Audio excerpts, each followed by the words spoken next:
I'm gonna show them what our set looks like right now. Yes, you should. All right, hold on. Let's, Yeah. this is that is what we're working with right here. We've got our cameras on DJI. Yeah, they're like cases. Look like little brothers, dude. And we're in the business center of a hotel. That's right. Yeah, no lighting, We nothing. didn't even rent this place. We just walked in. I know, we just walked in. Started filming. We're like Colin and Samir in a car. That's right. That's right. What's up, guys? Welcome back to the Unveil Your Story podcast. And today we have a special guest with us. We have Landon, Gaddy, and we're excited.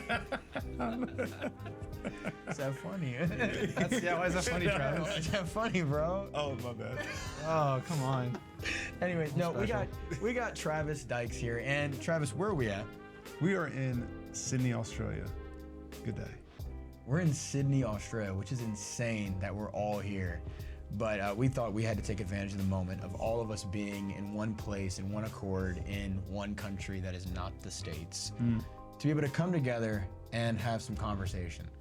And so without further ado, I'm gonna allow Travis to introduce himself to you guys. For those of you who may not know who he is, what he does, why it's actually an incredible thing that he's even here with us right now. So Travis, why don't you go ahead and just give us a little background on who you are.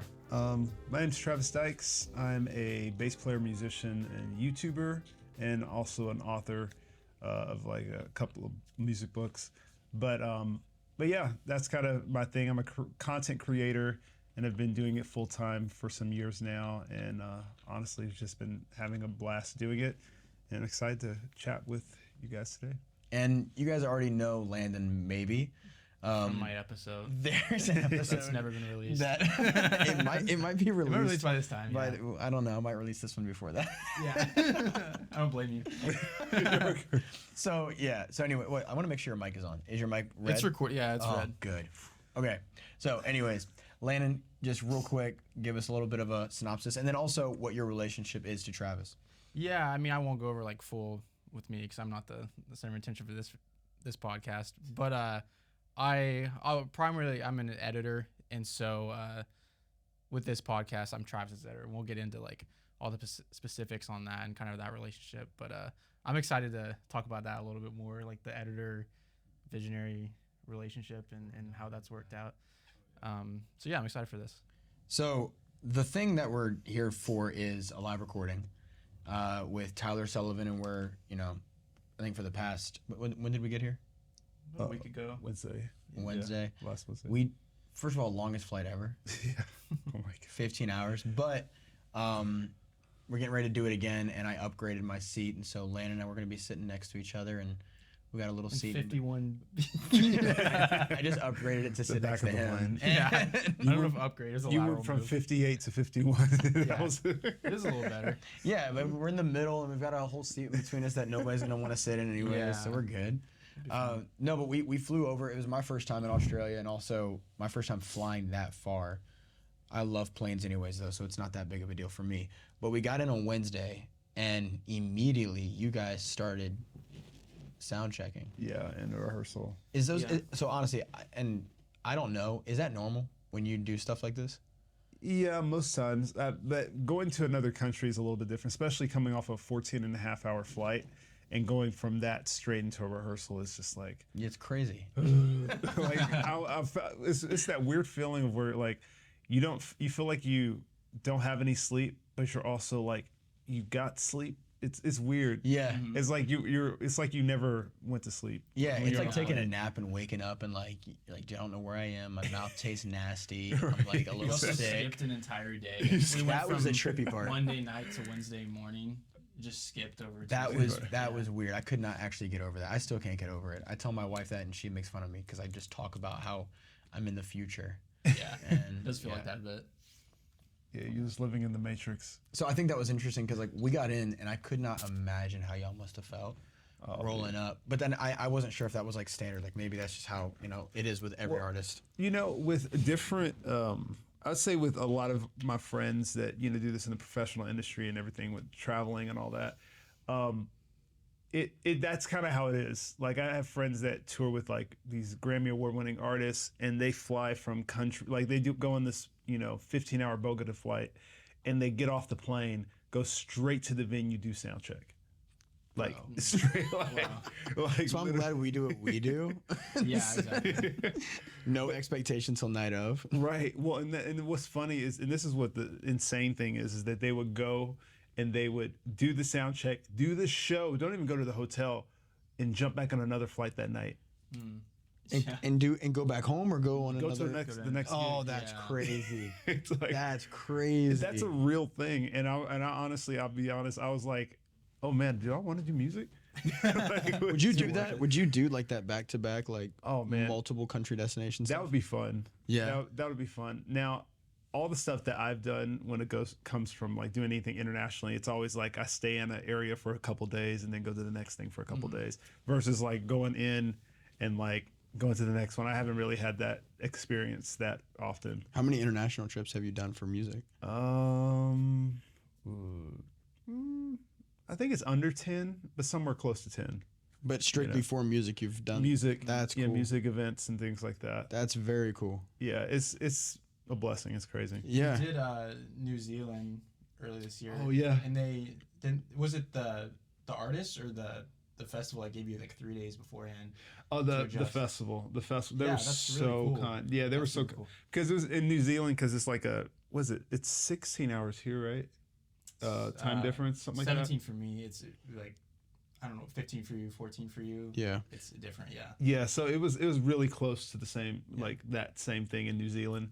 But we were going there to play like a 75-minute set, and honestly, we never done a trip. I think it was like probably about the same amount of people we have, like 20-something people. Yeah, we have a good sized group on this Yeah. trip actually. But like it was something like that, and so we were all like just having to like, all right, be grounded, because getting there to that whole, it was just like when we landed here, where you're just like in a daze, like, where am I? Bro, And then, like, yes. what's going on?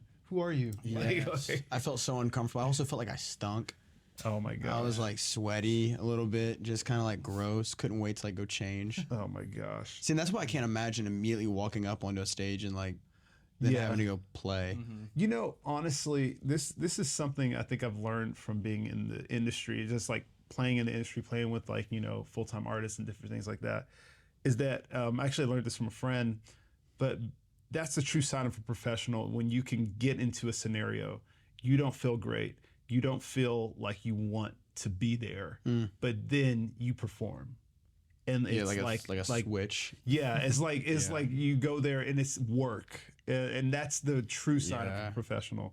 Because honestly, the amateur would go in there and just have all excuses for everything. Well, I didn't get my 8 hours of sleep. My strings aren't tuned. My bass, you know, whatever. Nothing is perfect. You know what I'm saying? But a professional goes in there, and even if you make a mistake, you still perform. Or even if something happens and you lose your power or something like that, you still get out there and fake it. You know what I'm saying? That's crazy. Like, there's been moments like that, but that's like the true sign. You know what I'm saying? And that's honestly what pushes, you know, shows, you know, people like, hey, I'm not just like somebody who's just gonna make an excuse for everything. You know? Yeah, that's actually a good point too, because this, I mean, at the bottom line, this is a job anyways. Like, you're coming here to work, and like, you know, there really is no expectation of, hey man, take your time, relax. It's like, no, look, we're here for a thing, so that's the thing we're gonna do. Well, and I think sometimes people like, I think with music and creative fields, you get these really cool mountaintop experiences. Yep. Where it's just like, oh my gosh, I'm in a stadium. It's 40,000 people here, and it's just like amazing. And then like some people get this thing of like, oh yeah, I'm, you know, holier than thou, or like I've got this entitlement of like, oh, I'm the musician, the band member for this, or whatever it is. Yeah, sure. And honestly, it's really, the reality is not about you. You're there to serve someone else. Yep. You know, if it's a church thing, you're there to serve, you know, the worship, you know, helping with, you know, contributing to the worship. Yeah. Versus like, you know, I am the guy. You're like, Right. They came here for It's me. so not about you. You know, it's in not. that It's not about even. But even if you look in the professional side of things, playing with artists, you're there for the artist. Yep. Yeah. You know, you're not there for yourself. Like, there's artists that I play with, and the bass is a big part of their songs. But the thing is that they're not there for me. You're a support. I'm You're- just supporting. Yeah. And that's the reason why professional musicians are called sidemen, because you're not the main guy, you're the side guy. That's you know. what that means. Yeah. I've heard that so much. I didn't know what that meant. Sideman? Yeah. Yeah, just being like a sideman, just for. other Oh, artists. wow. That's cool. Yeah, New term unlocked, guys. Sideman. That's what that means. yeah, but yeah. It's, So we rolled in. It was like, exhausting, but it wasn't just live recording. Mm-hmm. It was training. Mm-hmm. And we dove right into Thursday training, Yeah. Friday training, Saturday training. Mm-hmm. But both of those days also had live recordings. Yes. So 2 nights. So it was a lot packed into a short amount of time. But I will say that we've had some time to kind of like chill out, decompress, catch our breath. Have a podcast. Yeah, and even today it was so funny. Like we're in Australia, my first time ever in Australia, and we spent 3 hours in a coffee shop today, just like hanging out, hanging out. Yeah, talking. we spent a lot of time in And- coffee shops. Literally yesterday too. I was like, I Yeah. know there's so much to see. Yeah, it's just been nice to chill out. and Yeah. not walk everywhere. Well, and I think that's like I think we were talking about it. It's just like when you have a busy life, what you want to do for vacation days, Oh yeah. is just chill. Yeah, you just want to sit down and like not have to do anything. Then there's this pressure of like Landon and I I know I feel the pressure of like I have to bring my camera everywhere. Yeah. And I've got to film stuff and I've got to take photos and it's whatever. It's what I like doing also, but then there is this pressure. Yeah, you feel like you have this to take needs to advantage of the happen. moment, but then you realize Do you feel like that with the bass? Like you have to play everywhere you go? No. You have to go Well, busk on the street. Honestly, when I was a kid, I totally would want to take my bass everywhere I went. But That's so funny. I So wanted to. inconvenient. Well, just because I wanted to, like, if they need a bass player, they may need a bass player. Yeah, as a drummer, bring sticks. Yeah. You Yes. never know, man. No, not at all. We make this joke about how like at camps or like conferences or whatever, like when you're a young drummer, you'll go up behind the drummer who's playing and like, hey man, like if you want to switch, I could totally hop on. You can go pray.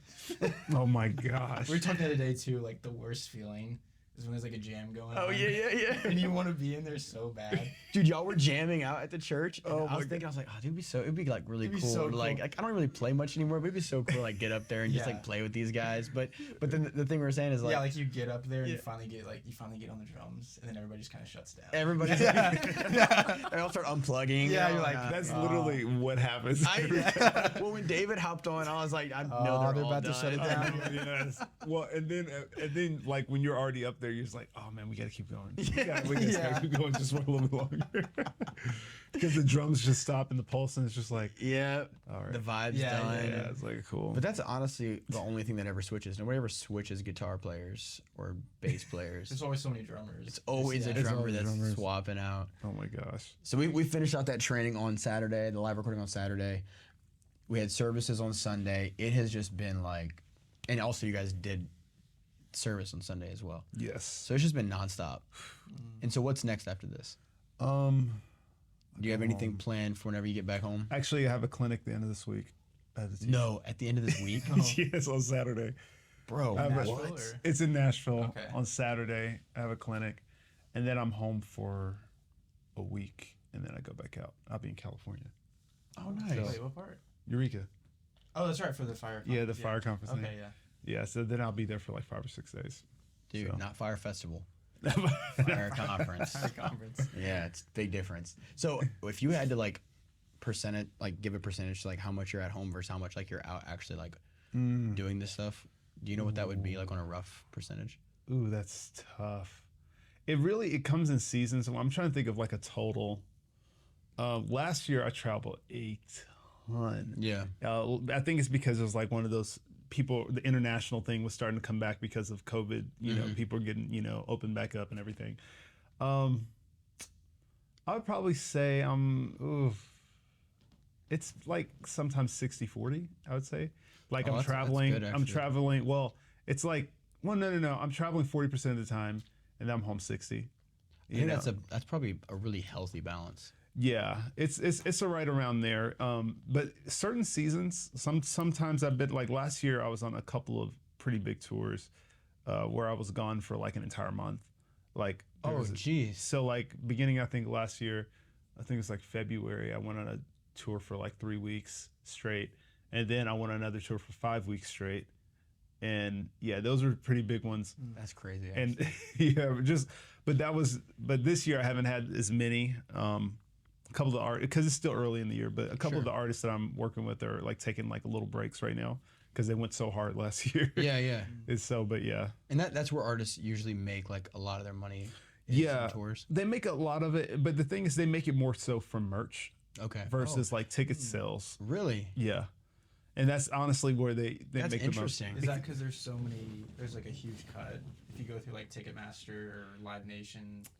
I think it's a little bit of that, but most of that is just recouping what they're paying, like the musicians, staging, production, all that kind of stuff. Really, all those ticket sales are going towards. So tickets are expenses, merch is profit. Yeah, merch is more so profit.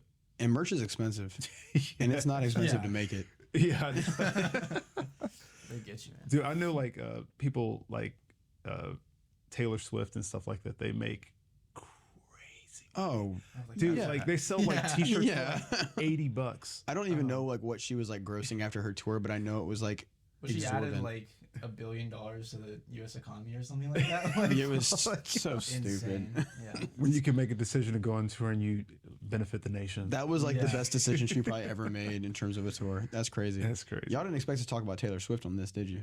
That's new. Shout out, free Swifties. So yeah, so I think what you said I want to actually go back to, and I want to get your something that's probably a little personal. You can just tell me if it's too personal. Yeah. But in terms of your travel, how long have you been married? It'd be 5 years in June, so next month. How has that been in terms of the balance with travel and your relationship with your wife, and then also finding time to like be home, be present? Because I know you and your wife, you guys work together. Yeah. And so, was it always that way? And if not, what was that balance like in the beginning? Whenever me and Caitlin first started dating, that was kind of like one of the things that made me like, oh, she's gonna be my ride or die. Is because she could handle me being gone, and she has her own thing. And I think sometimes what happens is when your spouse doesn't have their own thing, they don't know what to do when you're gone. And so honestly, with Caitlin, she's always had her own thing. She's super independent. She was the only child, so she's good with being by herself sometimes. It still doesn't mean it's hard. It isn't hard, but I will say we've kind of learned kind of the dynamics of like, okay, this is too long. This is what's the benefit? Because I actually denied like a really big tour last year. It was going to be 3 months. It was going to be a 3-month tour last year. That was the too long, though. That was the too long. But the reason why is because we have this kind of like boundary with, accept saying yes to things of like, okay, is this going to be something that's going to change our lives when you come back? And like also that's big. Yeah. but Bar's high. but it's like when you think about time though, and the sacrifice of time, the big thing that we've seen with it is like, okay, if I go on this 3-month long thing, okay, am I going to come back and be able to pay off like my student loans, or pay off something? Because it's like, if it's not that going to be that beneficial, then it's no need in sacrificing that much time. Yeah. Because it's just that your time is so valuable. And also, if I were to do that, I would have had to figure out something for YouTube for 3 months. There were so many different things, so many aspects. I was like, because I don't even think I had Landon on my staff at that time. And so it was like, oh man, okay, what am I going to do? And so we have these kind of boundaries with it where it's just like, okay, is it enough for it to make sense? And we have these kind of little small business meetings. We talk about it just so, because we want to be on the same page, but we also want to be very conscious of our time allocation in our lives. Yeah. And I think that's something people don't really think about. It's like, it's cool to do what you love. And I think it's just such a blessing to be able to do what you love. But you also have to realize you have to be there for your family, and your time is shared, with what you love and who you love. Yeah. And I think that's something that most people don't think about. They're just like, think about self. And I think for us, it's just like, okay, I'm thinking about the future. I don't want to be that, father that's always on the road and never there with his kids. And so even though I don't have kids right now currently, I am looking to the future of like, okay, I need to figure out how I'm going to make this decision now before the kids even So get that's there. good because I think it's important to establish healthy habits in the beginning. Because if you're like super heavy in like I travel all the time and my Right. wife's perfectly fine with it, everything is super chill. A kid does come along and you're not used to the dynamic of being home, and even the people that are hiring you aren't used to that. And so you start Right. saying no to stuff, and they're like, "What's the deal?" Like, What's going on? Are you trying- last month you were cool with it, Yeah. all of a sudden you're not. So I Yeah. think that is important. And so I asked that because we have a lot of like young people that watch that I would say most people are probably in the creative space, and the creative space is such a like, it's time consuming. And when you're on a job, you're on a job. So you have your downtime, but then when it's time to work, it's like, it's hard to make phone calls. It's hard to like, carve time out, which I'm sure you can probably even like attest to in some type of way of like, you're on tour. It's hard to carve that time out to like say, all right, especially with time differences, I've got to call Caitlin. I got to make sure that like, hey, I got to say good night, got to say good morning. And so making those things a priority, it's super important, would you say? Yeah, and it's honestly, I think we talked about this when we've had so many conversations. We talked the past a couple lot, days. and every time it was like, dude, like we got to talk about this on the podcast. Like, yes, like, literally. No, but it really is a team thing. I think relationships, Yes. you have to work as a team. And if me and Caitlin didn't work as a team, this wouldn't work.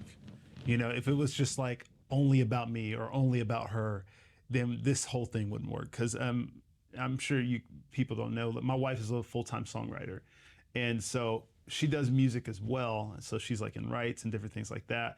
But it's never just all about her or just all about me, because sometimes people would think like, oh man, because Travis does all this stuff on YouTube or does all this stuff on Instagram, it's all about him and his relationship. No. It's mutual. Like there's times where I'm like, hey, we're gonna do this for you. We got to do this for you. And then she realizes, hey, I have a little bit of time. I can help you with this. That's awesome. And so I think finding that teamwork is how you do it. Because when you have a spouse, it's like your team member at life. Yeah. You know what I'm saying? And so sometimes it's like you have seasons where she's busier than you are, or seasons where I'm busier than she is, and you just flow with it, I think that's great. That's awesome. What about you and your spouse?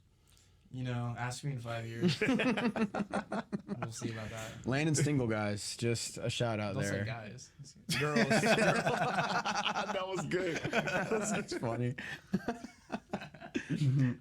So we've mentioned it a couple times, and I know this is going to be like the big part of what we want to talk about. And so we talked about a lot of things that we like prior to this, like stuff we might hit on. Obviously, this is all organic, so we'll just dive right into it. Yeah. YouTube is a big part of your work. Yes. And so, real quick, just give me the, or not me, anyone who's listening, the brief bio of when you first started doing music as like a full-time job, like when that was your like income. What did that look like? What was that transition like from, hey, I worked at Burger King and then now I'm cutting checks because I play bass or whatever it might be. And then what I'd like to tell you is that part right there, and then leading up to what that looks like now in terms of how diverse your income is spread out. So like kind of before YouTube and Before YouTube, before sponsorships, before any of all that stuff. So I'll go back to college because that's pretty much where I really got into it. I was homeschooled my whole life. Shout out homeschoolers. Homeschoolers. We are cool. Yes. We are? Dude, I'm a homeschooler, bro. Yeah, you are. Dude, we did talk about that, but I'm fake because I started in 6th grade.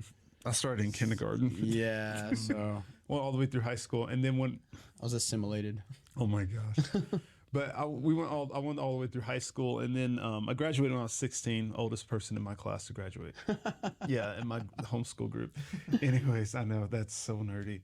But then I took a year off, went to college, and that was where kind of like everything started with music. Before then, I was playing camps. I was doing everything for free. Oh, yeah. Playing summer camps, playing at churches, playing events. I was a roadie. I played percussion. Just about everything. Yeah, whatever you can do. Whatever you can do. Yeah. Literally, I just started falling in love with music. But I think whenever I got to college, I started gigging and getting paid from. This is the first time I was getting actually paid from a church to play somewhere, and it was like $75. I was getting paid $75 a Sunday, and I was just like, oh my gosh, I was killing. I felt like I was good. killing. Yeah, I was That like feels good. $75, and I get to just do something that's fun. Yeah. Oh, dude, it was everything. And then I realized my second year, $75 a week is nothing. Like, Yeah. I'm like, but I was in a small town in my college town, and like honestly, it was like $75. I don't know. It was, How old were you then? I was 17, about 17 or 18, right around there. And that was like, because I took a year off afterwards, and which I'm so glad I did. And then I went to college at 17, and yeah, I went off campus and everything, or on campus. But yeah, so that was kind of like where it got started. I met some friends, and then from there, I was doing gigs in the town that I was in, which is Florence, Alabama. I went to the University of North Alabama, and I was there doing gigs and stuff. And it wasn't my roommate, but it was like a neighbor in my dorm. Got on this TV show, The Voice. I'm sure you've heard of The Voice. Yeah. And he got pretty far. I think it was like the first year Team Pharrell was a thing or something like that. And so what happened is that he got far on there, made a bunch of these friends. I remember this time we went to Nashville. I never went to Nashville, didn't know anything about Nashville. Went there, and there was all these different contestants from the show that were there. And that was kind of like the thing that kind of got me introduced into the whole music scene. That's because cool. A lot of I was playing and stuff like that, knew about playing and stuff, but I was a little bit in the music business side. Then all these artists were in there and they didn't have managers. And they were like, I remember their social medias were blowing up whenever they were on television and stuff. I was sitting there, I was like, oh my gosh, it's crazy. And so I started managing a couple of those artists and playing with them as well. And I was a tour manager. And so I did that for a little while. And then I got a job at it's like an internship at a business management company. And I was working with like some country artists, some rock artists, and things like that. It's just kind of like helping with marketing and stuff like that.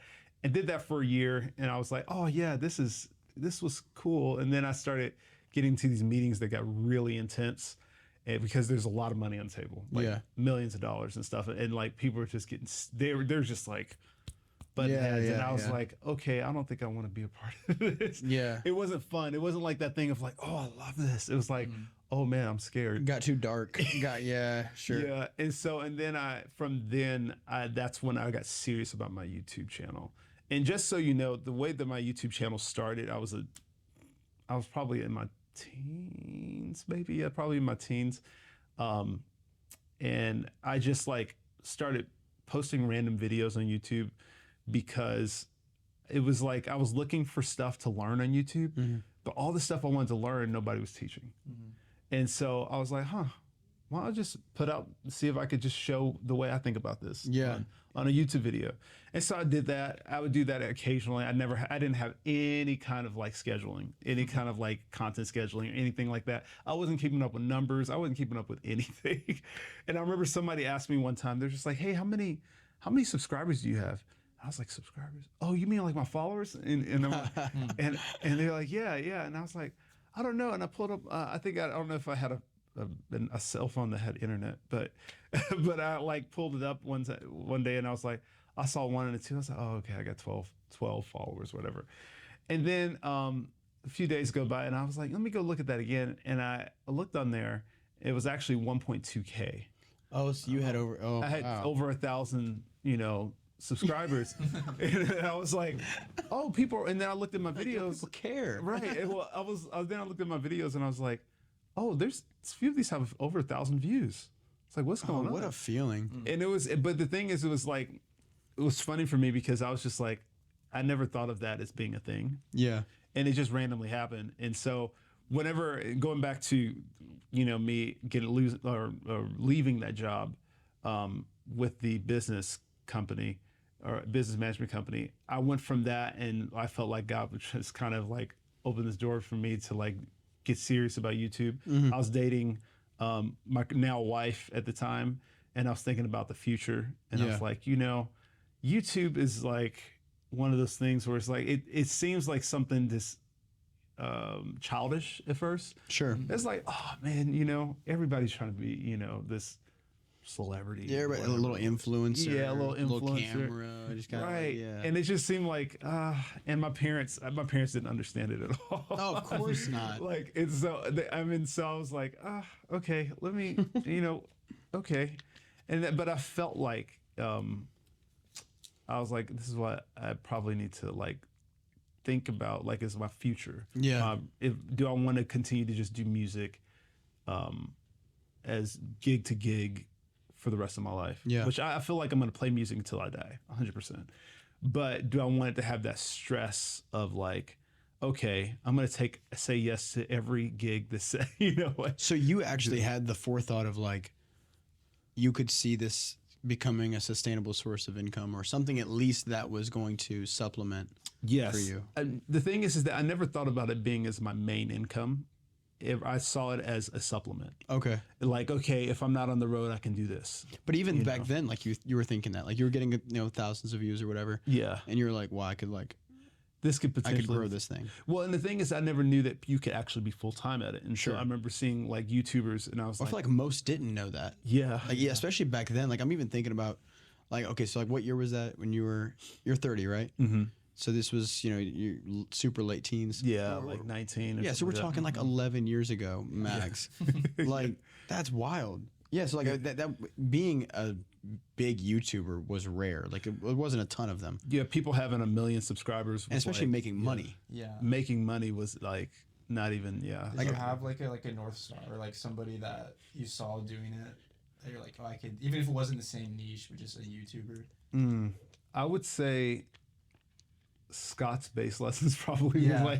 was like one of them, because I was teaching and I was seeing him like do his thing, and I was like, oh man, he's got it. He's got the glove and everything. Yeah.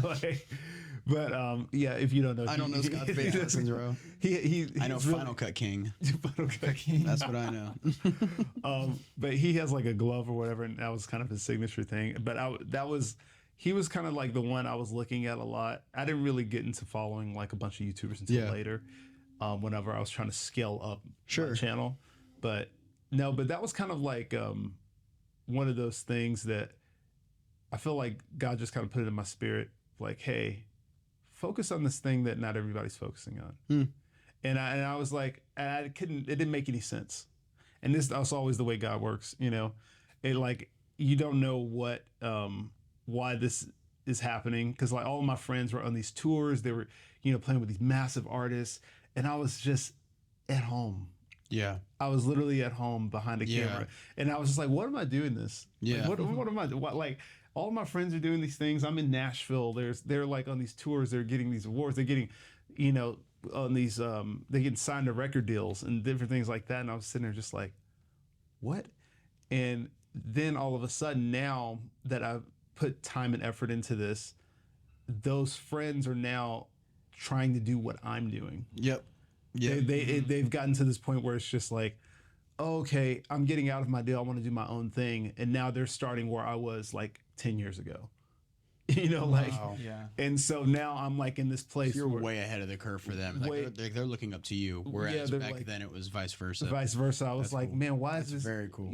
But that's the thing, is like sometimes the important things are not the things that are flashy. Sure. When you get in the weeds of like learning something and content creation, like there's so many people out there doing it, you've got to get better. And that's kind of like the thing that's not the flashy part. It seems like a lot of people get big overnight, but really some of them have been in the trenches for years, and That is never true. See anything. I'll see like old videos of like big YouTubers that like I thought had just got famous like in the past couple of years or whatever. Right. And they've been doing it since like the early days. Their just stuff wasn't taking off at all. Exactly.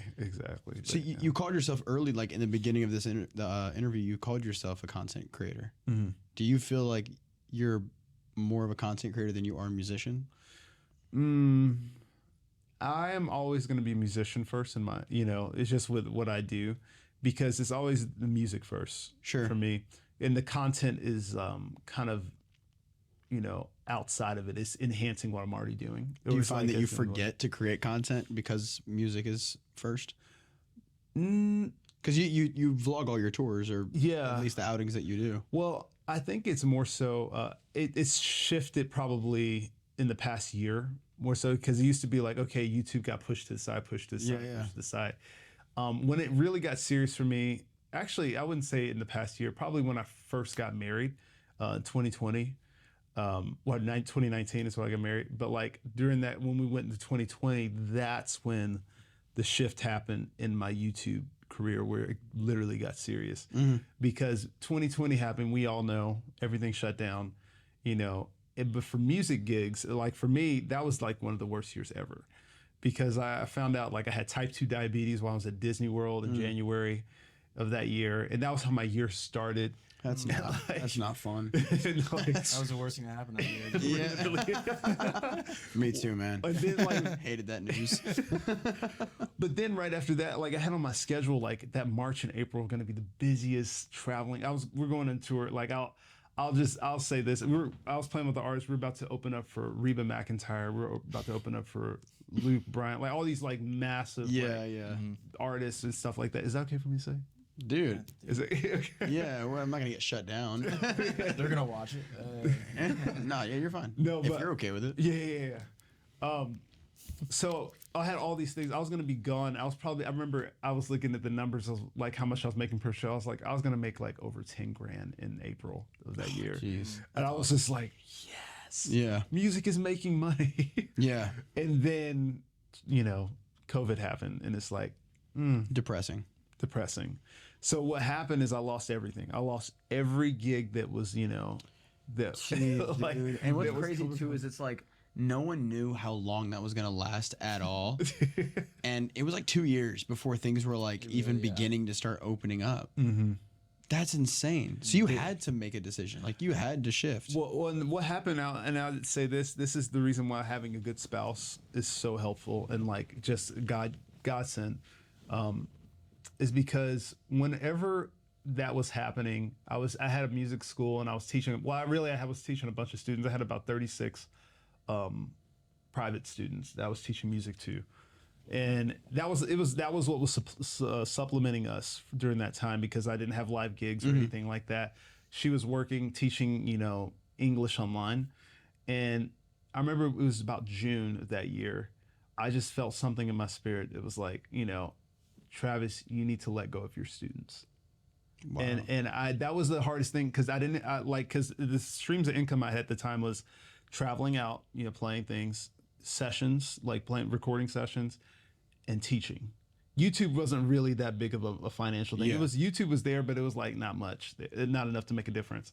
And so I was about to completely pull out of the heaviest income stream that I had, but I felt so strongly about it. And I remember I was praying, I prayed and fasted about it because I was like, man, this is like a big decision for my family to do this. And so I talked to my wife and I had a like just frank conversation. I was just like, this is what it's like, I don't know why, Caitlin, like this is what I feel to do. And she was just like, all right. She's like, if that's what God's telling you to do, it's like, let's do it. She was just trust. She was awesome. she was right there with me. And I was like, all right. And so I called all my students, told them what I was doing. And I was like, all right, God, I'm just giving it to you. Because there was nothing I could do. And so, then that was kind of the shift when I was just like, okay, I'm getting serious about YouTube. And during that time, I think I gave 15,000 subscribers, like probably within a couple months, which was really heavy at that time for me. I was like, wow, that's a lot of subscribers. Did you do something different? Yeah, I just started posting more, and I started like improving my video every single time I posted. Sure. But then I got an opportunity at the end of that year to it was crazy, like because my YouTube channel was growing, people were watching me, and there was a publishing company called Hal Leonard. They're like music books and things like that. They're probably the biggest music book publisher in the country, and they reached out to me. I thought it was a joke. I was like, they were like, hey, we're from Hal Leonard or whatever, and I was like, okay, let's jump on a call. This is not real. And they jumped on a call with me, and they were like, hey, we would love to, we have this series and we think you'd be great to write a book for it. And I was like, and you'd never done that before? Never done that before. And they've been watching my videos, and they were just like, your take on it was so different than anybody else that they've seen. Oh, wow. And I'm teaching, and I was like, okay, all right. And then also I got contacted by another like big music company to be a part of their their influencer like roster, which was like huge for me. And I was like, what? And so these big doors started opening, and I was like, what is going on? And that was literally right after, you know, me just giving it to God, and God started opening these doors. And then after that, things just started to just skyrocket in the YouTube space. And I was like, what is going on? And what a testimony too of like you just trusting God in that moment, because everything you do is volatile. Everything can be stripped away. You didn't work a regular 9 to 5. Right. You weren't relying on a paycheck from some, you know, manager, CEO or whatever. There was no real structure. It all was on your shoulders, which I feel like personally in those moments, God does allow us to have the opportunity of trusting him, where it's like, hey, this is awkward. This is going to be uncomfortable. Go ahead and do this thing, and I'm going to show you what's going to happen later. You're not going to know it's going to be okay, but it's going to be okay. Yeah. And that happened. Well, and honestly, this is what I've actually told this. I think I was telling you this when we had a conversation the other day. It really is hard to say that you're a professional at something if it's not like paying your bills, you know? Sure. Like if it's not the thing that's paying your bills. I think what made me better as a YouTuber and also as a musician is when it was like, if you don't get this track right, or if you don't get paid from this, you're not going to be able to pay your light bill. Like, you know, you're not going to be able to Kind of forces you into.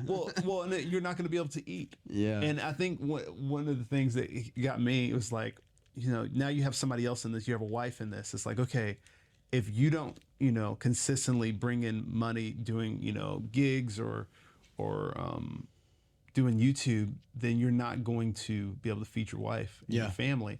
And so what happens is now that you're this pressure that you have that pushes you to do better. It's not like this thing of like, because I think a lot of times there's studies where they give people a safety, kind of like a safety net, and they don't push as hard. You know, I can't remember the exact study, but I don't know if it was with, they did like some kind of survey or whatever, but they gave certain people a safety blanket, essentially. Like they told them, hey, if you don't do this, you'll be okay. You can revert back to this or whatever. Sure. It's removing the plan B or the back door. Plan B. Yeah. And then the people that they just said, hey, you have no there's no safety. Yeah, there's nowhere you can go. You have to go for it. Those were the ones that exceeded because, you know, you didn't have a plan B. Sure. Like, and the thing is with music and with this whole thing, I never had a plan B. You know, it's like, okay, I got my bachelor's degree in business marketing and management, but there's no job that I want that I'm going to go back to. I don't have any business relationships. I don't have any, you know, marketing. There's no companies I can just reach out to and just be like, hey, I'm quitting this music thing. Yeah, if you had to start over, it would be like, absolutely zero. But because of that, What is your order? Right, exactly. But because of that, I feel like that's the reason why the growth happens so fast. Yeah. Because I think something that people don't think about is that we feel pressure, we feel stress in being a freelancer. We feel stress in, you know, doing this whole thing. Sure. But I feel like pressure is just misguided. You know, I always feel like pressure, which is stress, you know, we feel it pressing down on us, but really it's not pressing down on us, it's pressing us into a direction, pressing us towards something. And we have to know how to let that navigate and help us go to that direction. Because sometimes when it's financial things, it's like, okay, what am I doing wrong in my finances? And then you start studying, you realize, oh, you know, you let that pressure push you into learning about the thing that you're struggling with. You know? So I like that because I feel like the gut reaction is to freeze up and to not actually try to figure out, you know, what's the next step to actually do better. Well, it's to combat it. Sure. I think a lot of us, when we feel pressure, we go against it and it keeps us complacent and we stay in one place. But when we let the pressure push us into something, that's where we start to get that direction of like, wow, that's what I need to improve on. Yeah. For me, financially, there's things I was like, oh, wow, I didn't realize I need to talk to my wife about this. And that's hard sometimes too, because it can be embarrassing or it can be humbling. And I mean, honestly, I feel like though, But what you say is so true. When the pressure pushes you into something, it's usually a place that you don't want to be. It's a place you're really uncomfortable being, because you have to come to terms with, I may not be the best at managing money. I may not be the best at managing time. I may not be the best at, coordinating schedule. And so all these things you have to address. But when you do, you're successful. Right. And you're way better out. Exactly. But it's getting there is like, that's hard. Well, and it's boundaries. Me and my wife read the book Boundaries, which I know y'all probably heard me say this about. We had this whole conversation about boundaries. The book Boundaries, you guys need to read it if you haven't. It's a great book. It's a life-changing book. But there's something about the concept of boundaries that changed my life with pressure, is that sometimes the best way of learning is having a consequence for your mistakes.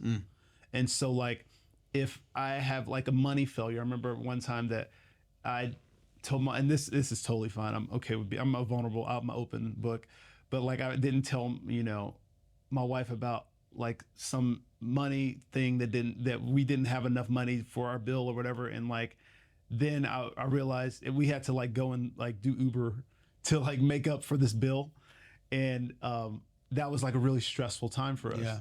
Because I didn't tell her that. And then after that, we never let that happen again, because the pressure of that moment is what, caused us to never make that mistake again. Like, I know my parents like told us to never get into credit cards, blah, blah, blah, but then of course you're a kid, you get a credit card, Sure. You do your thing, and you make the mistake of like maxing it out or doing too much on it, and then you're just like, you have to learn from that consequence. Yep. But the thing is that if we never let people have consequences, they'll never grow.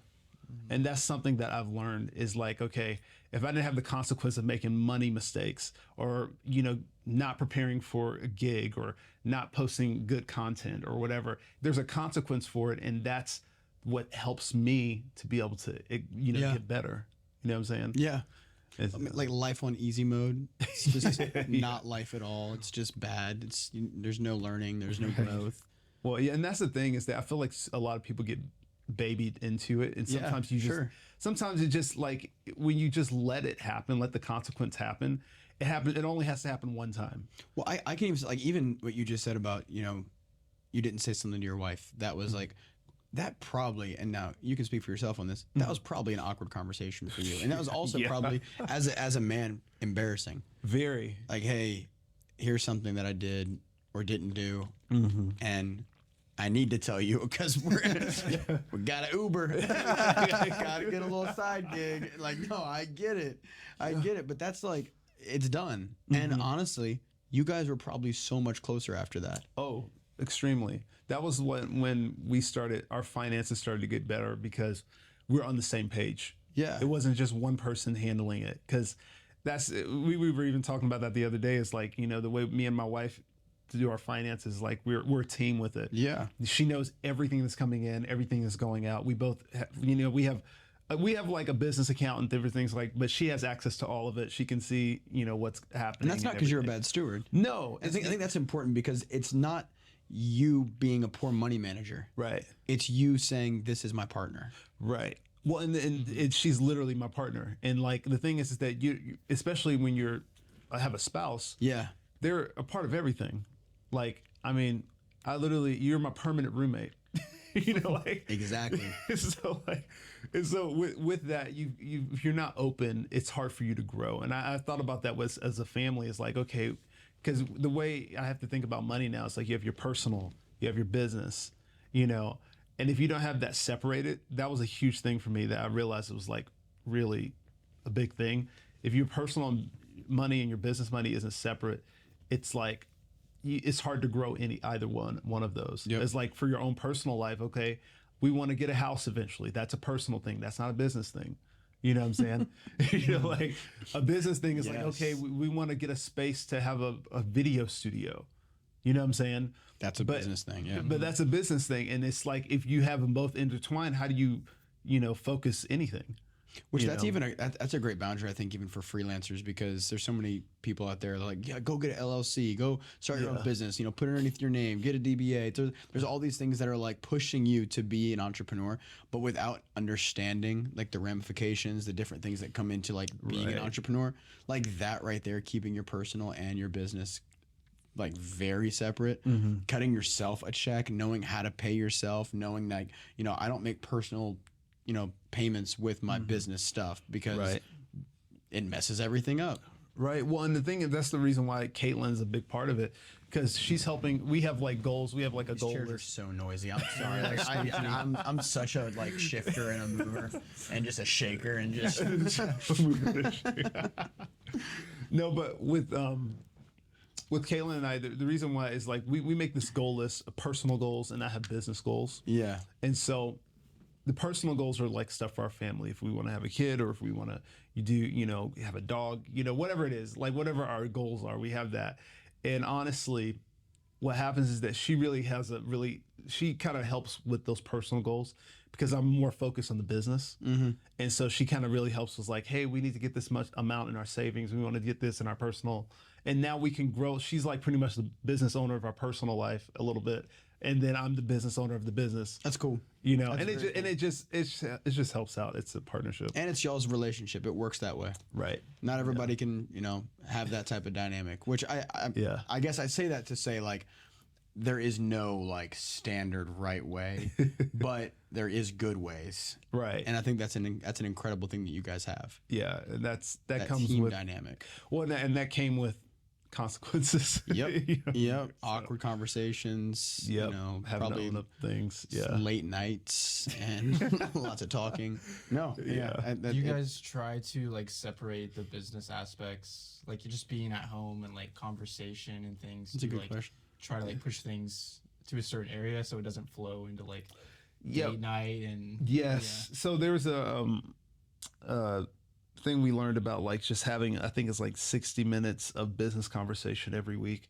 So basically where we have like talk about stuff like when it comes to bills and things for our personal life savings, all that kind of stuff, all that business talk, you know, when we're getting our groceries, you know, all this kind of stuff. We have like, we make sure we talk about it. So when we have a date night or anything, that business stuff or like even personal business stuff like doesn't come up. Yeah.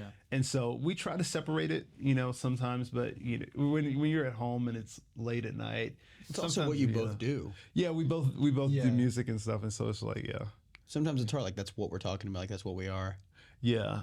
No, but I get that. But I do think there is like even with church stuff, because we both work in, you know, leadership at our church. Sure. We try to limit our conversation to like, okay, let's just wait until like we talk about this then. Yeah. Like if it's late at night, we try not to talk about business stuff because that gets me riled up. You know, like dude, you know, like same. I'm like I'm pacing. I'm like sweating while you're sleeping. dude, and just Thinking about I was like, man, can we do that? Yeah. And then like I'm getting in bed and I'm just like researching things. Like so we have this thing. So like when we have family time, it's not business time.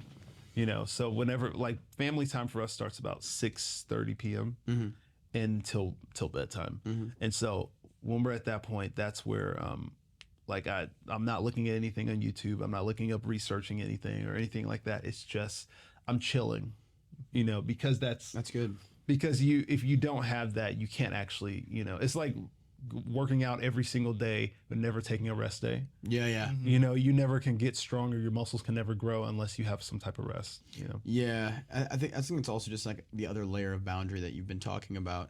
It's like, it's what you guys are both doing. It's what you guys are both involved in. If that's all it is, it's not really even a relationship at that point. It's just a partnership. It's just a partnership. And you guys are married. And so there needs to be more to it. Exactly. So I think just we've talked a lot about that. I want to go back to the business side of stuff because, I mean, you're a musician.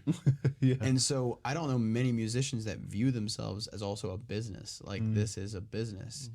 And I think what's unique about you and just kind of like what I've admired from a distance is that you have diversified what you do into several streams of income. And so you not only are getting paid to go on tour, getting paid to gig out, you're getting paid from YouTube and you have, you know, a stream of income coming from YouTube, but then you also have sponsorships that come with that. Yes. And so I think it's really cool how you've been able to leverage that, especially, and I will say this, especially coming from a niche audience and learning how to grow your audience and expand your audience. Yeah. And also doing it without compromising your own morals and values. And so I'd like you just to kind of talk a little bit about that journey of like I'm gonna grow my channel. I'm also gonna stay true to who I am, and I'm also gonna be able to make money while doing it. Yeah. You know, it's making money on YouTube was the one thing I didn't realize was really possible. Yeah. I think when the first time I monetized my account, I had no idea what that meant. Like, I remember I heard people making money on YouTube, and I like start research. I was like, how do you make money on YouTube? Yeah. And like, Yeah. And then That's a great I realized like my channel, I probably had like 5,000, 7,000 subscribers before I even like turned off AdSense, you know, or turned on AdSense, whatever. And I was like, oh, okay. I wasn't making much, but honestly, that was when I was like, okay, this could probably be a supplement to what I'm doing, because it wasn't much. It was like I wasn't making $100. But then as I grew, and the reason why is because the type of content I was posting, and that was something I learned later, because I used to post covers all the time. Okay. And so with covers, you have copywritten content. And so when you have a copywritten like thing, you know, that means you're either doing a shared percentage of AdSense money or whatever with YouTube, or they just take it completely. Yeah. And so when you do that, now you're getting way less than what you would if you didn't have anything copywritten in your videos. And so that's something that I started to learn. And I was like, okay, that's the reason why I don't do as many covers now, is because it's like, you know, it's not beneficial for you. It's not as beneficial in that scenario. And also people, and there's plenty that exist. Well, and the thing is, people don't really nowadays, since short form come up, they don't even really watch full covers anymore. Many people, they just watch they want to get to the best part. You know, show me the bridge. Show me the bridge. No, but that was kind of like the start into it, and then from there, I just started to notice, look at other people and how they were doing things and like how they were making money from things, and I ran into there's this I forget what it was, an article, the 1,000 True Fans. Have you ever heard of that? I have that not, concept? no. So basically, the idea is that I can't remember who the author was. It's gonna bug me, but it's this article this guy wrote about, like, if you have 1,000 true fans, you can make 6 figures a year. Yeah, okay.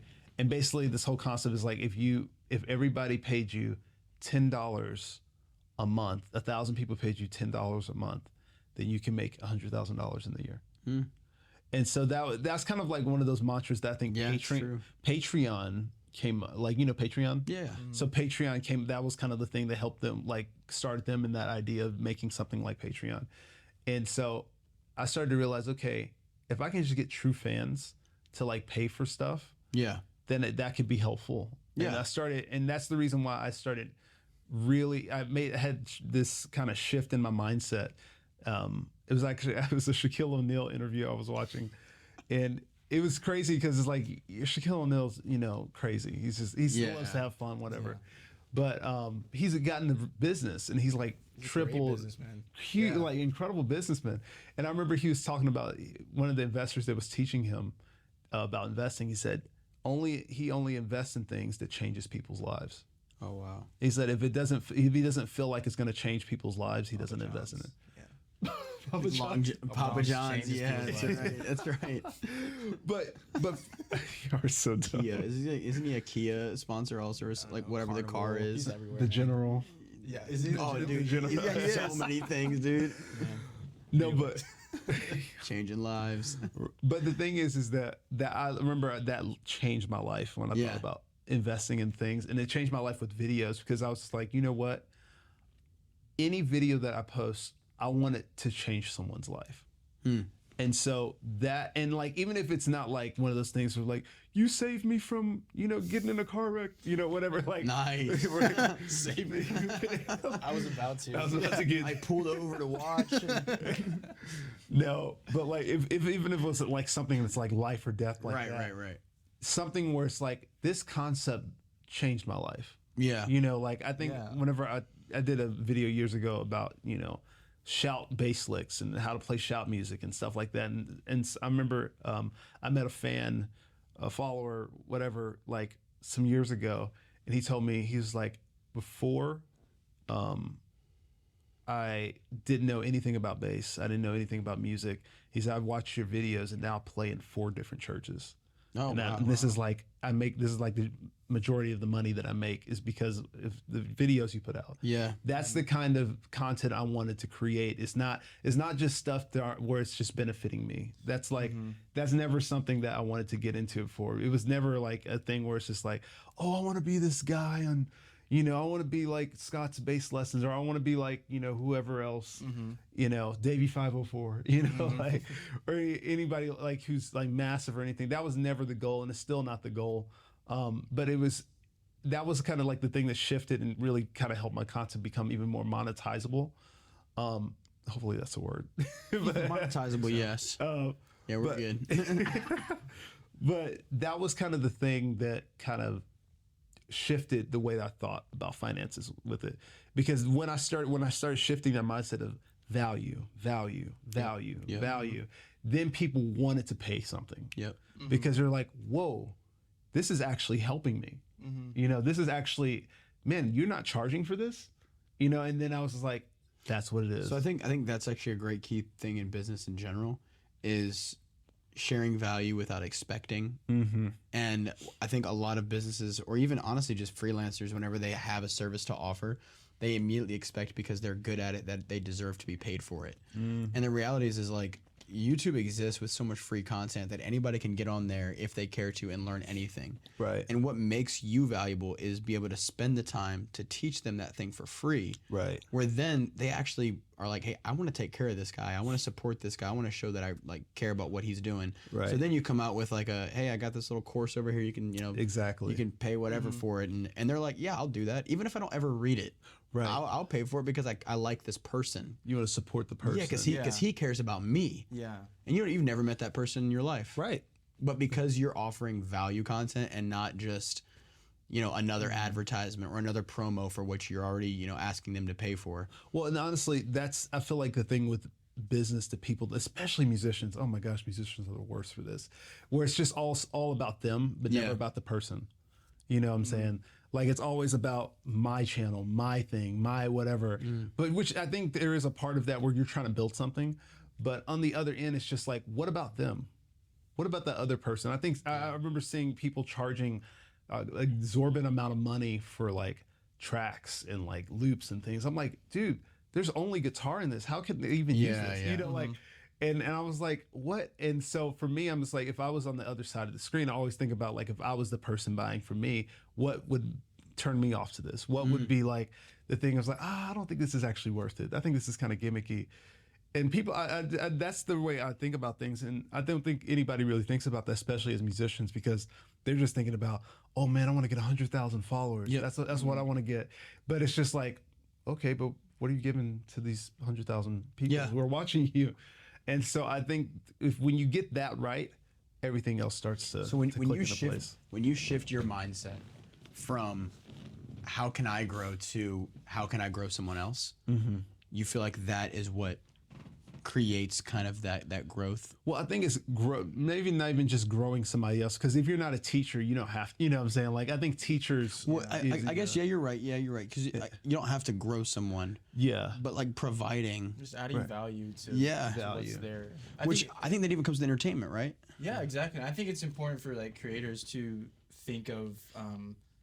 I think of it as like there's a pool of things that already exist. It's like, what can I add to this, rather than like. I feel some people, and it feels inauthentic when you do this, is like, what can I get from this? Like, so many things are happening. It's like, I'm gonna hop on this train. I want to get something from this, rather than what can I add? And then people will see someone add something and then gravitate towards that usually. Well, it's like it's social currency, just about like you're or even like an account, like you're depositing into the social space. I think Casey Neistat was talking something about that, where he like.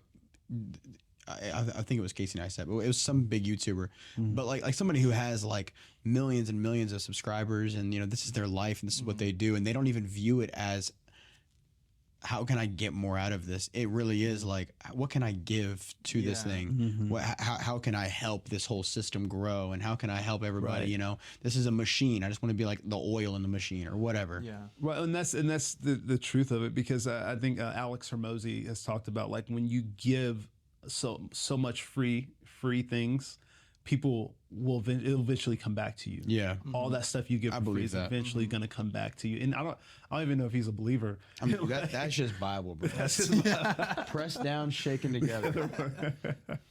That's just Bible. That's actually, I love that concept too of, and man, I see it so often, especially in the creator space with like videography, photography, or marketing, where, you know, I got this preset for sale. We've got this, you know, course for sale. We've got this subscription for sale. And it's just sell, sell, sell. You need us. We, you know, you hire us. You need us. You need me. You need to bring me to your thing. And it's like, man, just like offer something else. Or give a little value aside from like, give me a paycheck and then I'll show you what I got. Right. Exactly. So I think that's great. But I also think what you're doing on YouTube is unique as well. Especially within our circles, and like our circles are so small. I say mine is pretty small. Yours is a lot bigger than mine, and you have a lot more influence and a lot more people that you kind of interact with. I'm pretty niche towards like the church sphere, but I don't see many people within even my circle doing what you're doing with your content. And I watch your videos, and I think that they're great. And I think in the past 8 months they've been really good. So I agree. So I do want to say, like, the past 8 months, Landon, he's been editing your videos, and so prior to Landon coming on board, you're a musician, but you're also now, you know, you got to operate a camera, you got to learn how to edit, you got to light. Well, yeah. What's up with that? Well, you know, honestly, I will say this to anybody who's watching: it doesn't take a bunch of gear to actually get good content out there. Yep.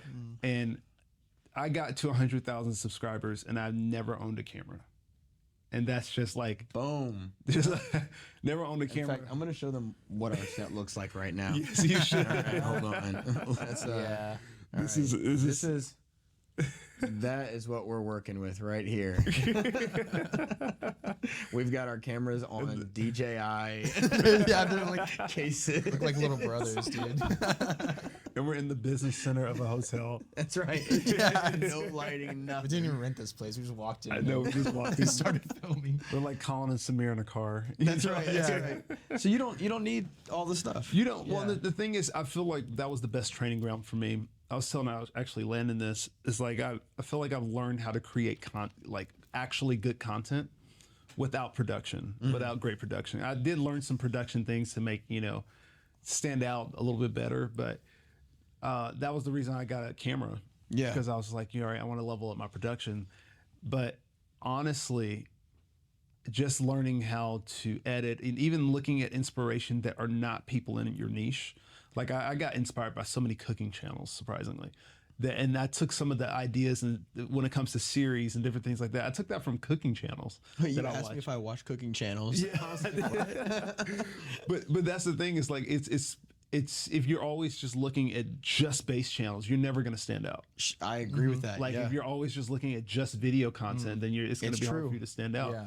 And so that's the reason why I look at, like, okay, all right, I'm going to look at this cooking channel that's interesting. I'm gonna look at this hiking channel. I'm just looking at things that are interesting to me. And if I think they're interesting, then I can come up with something that's interesting in my niche from that. Yeah. You know, a lot of my concepts literally came from just looking at videos, and I was like, you know, you can actually probably do that with music. Like even me doing bass builds, that came from watching a guy, this furniture guy, is a furniture channel where he's just like, hey, I'm gonna take this, you know, piece of like $30 furniture and make it sell for $500. And I was like, oh man, I could do that for a bass. Dude, I think I know that guy. I think I know that channel or that content. Yeah. Yeah. And so like that inspired the whole series of me doing guitar builds, bass builds. So cool. And so that's how quick you could just find. So you're pulling this inspiration from random stuff, not even like bass related stuff, which actually, man, so we talked about this earlier, and I think it's so valuable that your content consumption isn't at the same level as you.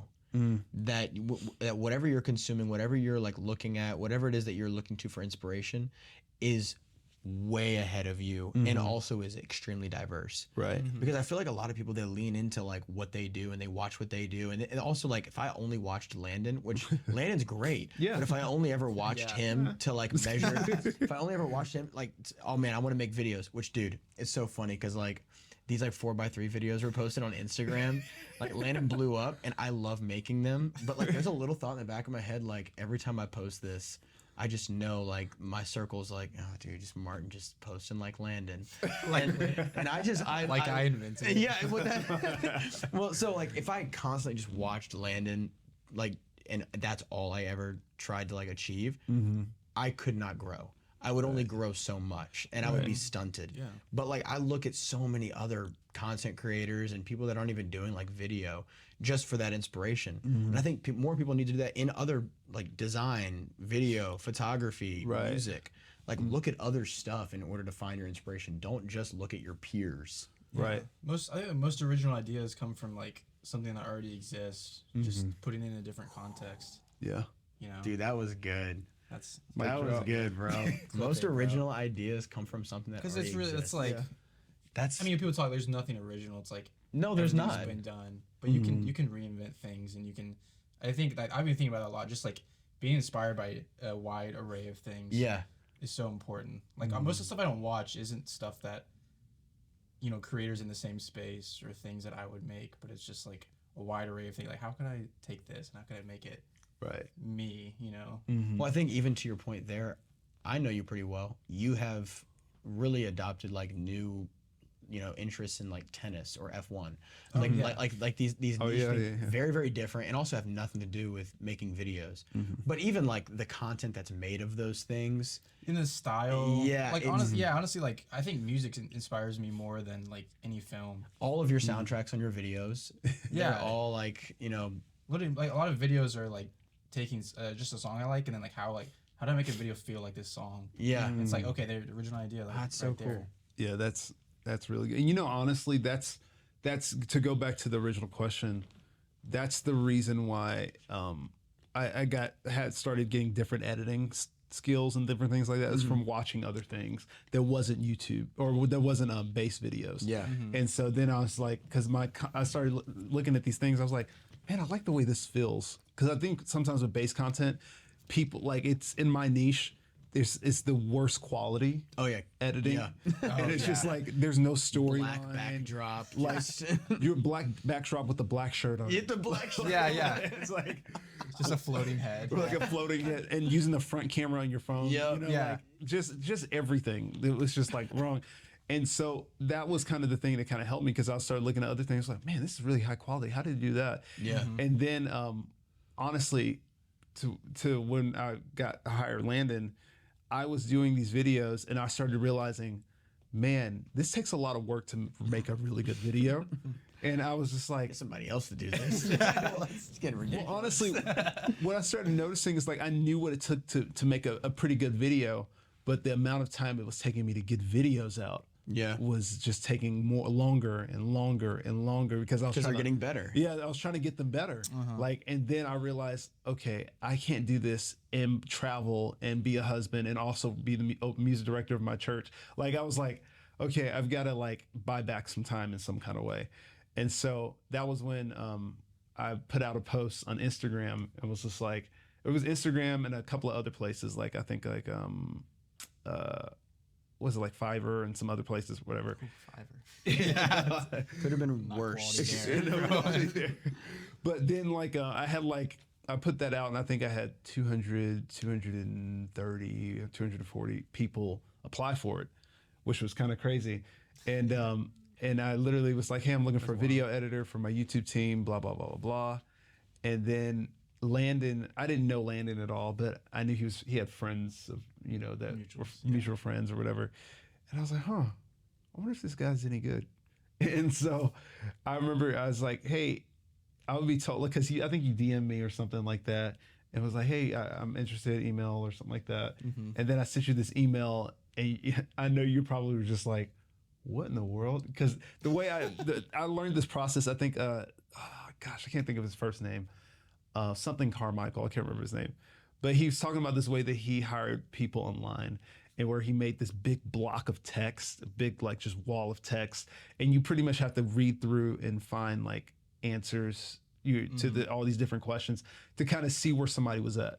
Like if they're actually going to do the extra work. I didn't even in the email, I didn't put my channel, like a link to my channel or anything.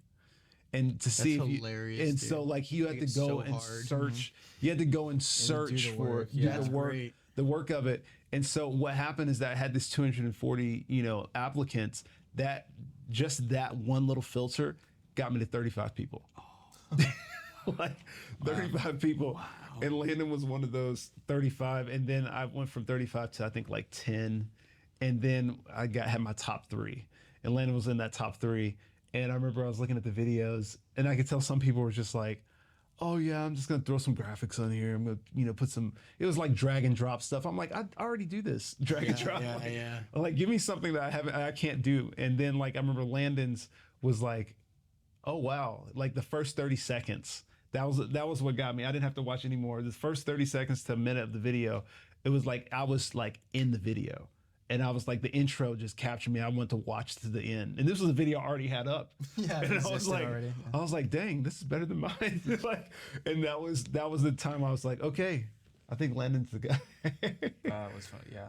That was kind of like how it got started. And now the past 8 months, what was that like? When was that? It was like It was in October at some point. I think. 2023.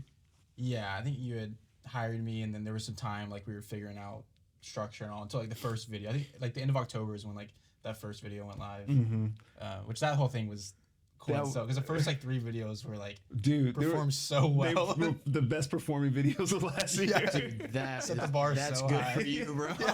Like, But yeah, I was thanks, like- man. Well, that was crazy. I was just like, oh wow, I should have gave this up a long time ago. Because honestly, the original plan was like, and you could quote me if I'm wrong, or tell me if I'm wrong. It was like I said 2 to 3 videos a month. I was like, hey, I'm gonna pay you 2 to 3 videos a month. And then he did that first video, and I was like, there's no way I can edit any more videos on my channel. It was supposed to be like I edit most, and then you Yeah, I take had some my- of But the you were lessons. gonna still try to edit a little bit. Yeah. And then he's like, Martin's like laughing. No He's like, way. there's no way you're gonna edit anymore. Well, dude, like, especially when you like give it to somebody who like that's what they do full time, it's like you'll see the difference. Yeah. Oh. Which I remember talking to you about that, and you were telling me like what the numbers were on those videos and just how It was like insane. yeah, Which they were just solid, like good. I think it was the church musicians. Yeah, Video, the day in the life. which always is a little controversial. So I think that's Oh yeah. that's part of the reason. I'll be so real, dude. I knew your YouTube channel, but those were the first videos that I watched all the way through. Oh really? And it honestly it wasn't because it's like, oh, I hate these videos. It was because the edit was like intriguing and and the story was really good. And I think that is like key between y'all's relationship, and it'll continue to be key if you guys continue to like work together and grow that, is how you're able to film and how you're able to take what he films and turn it into a cohesive story. Because are you even communicating about that? I think A little at the bit. beginning it Depends was on the video, yeah. And most of the time, there's like a monologue that sets like the story, and then it's kind of up to me kind of to see like how short things to be, how extended. Yeah. But I think something that's like important as an editor, and it's like it helps the overall video, but it's that I have no connection to how anything was shot. Like I know when I film, there's certain things like I want to include that, Yep. Yeah. which I'm sure you may have felt that, and then I'll go and I'm like, throw that out. Like we don't need that. Like a cool shot that just like doesn't make sense. And so like Right. not being connected, I think helps like the story where it's like I'm able to like make those decisions and Yeah. just serve the story. What I Yeah. And that's honestly, I'm glad that you do that because I remember there was some shots that I was like, oh, I kind of want to include that in there. But that's the reason why I wanted you on the team, is because you're looking at the story, what's best for the story, versus like what's just ego. You know? I also think that's a really good thing about you, is there would be plenty of people that would defer to him to say like, oh, as the client, like, what do you want? When the reality is it's not really about what you want. It's about what serves this the thing. product. best. Yeah, and I like to think of like Which I'm the sure you whole have that. relationship as like collaboration, where like you even like mentioned like it wouldn't make sense to hire me, and then every day I'm like does this make sense? Yeah. Asking you a question. you're What is right. that? Like, Like, yeah, make that would be decisions. that would stunt. You probably wouldn't have Yeah. got like great performing videos if you were doing that Yeah, for the then first we can 3. always go back if there was something. It's like, hey, this actually we should include this. Like, oh yeah, let's go back and let's do that. And I remember whenever we first got started, I was just like, I remember I made a playlist of references. Yeah, that helped And, a lot. Yeah. and I was just like, hey, I like this style video. Mm-hmm. Like for when I do a lesson video, I like these type video. Like I have a list for that. And then I have one that was for my vlogs. I like these vlogs, like in this editing style. And he was able to kind of find that. Yeah. And that was what was really cool because so awesome. because I didn't have the time. That was the reason why I couldn't, do it. I knew what I wanted to do, but I just didn't have the time to do it, Yeah. And then now I think we've kind of gotten a system where it's like, okay, I put, the information there. Sometimes I would send an outline, for how I, want it to flow. But then I think what's been the best is when I just give you a monologue and you just kind of catch the direction of how. So I was gonna ask you, how many videos have you guys done since? I mean, like rough amount since you came on. So we've done like about 4 a month. Well, every week, about 4 a month. Yeah. Somewhere like that. For the past, Like around 20. Probably closer I to think 30. it's like 27 or so. I think I was Yeah. looking at the folder the other day. And I was like, Yeah. that's like a lot of videos. Like, So like 27 videos or so. Something like that. Have you seen since you first started that you've changed how you shoot? Yes, 100%. And how has that changed? Well, it's because I'm thinking more so. I'm thinking because I know, like for me, whenever I'm shooting for myself and I'm editing my own videos, I have the thoughts of how I'm going to edit it in my head. But when I have somebody else editing, I have to communicate that.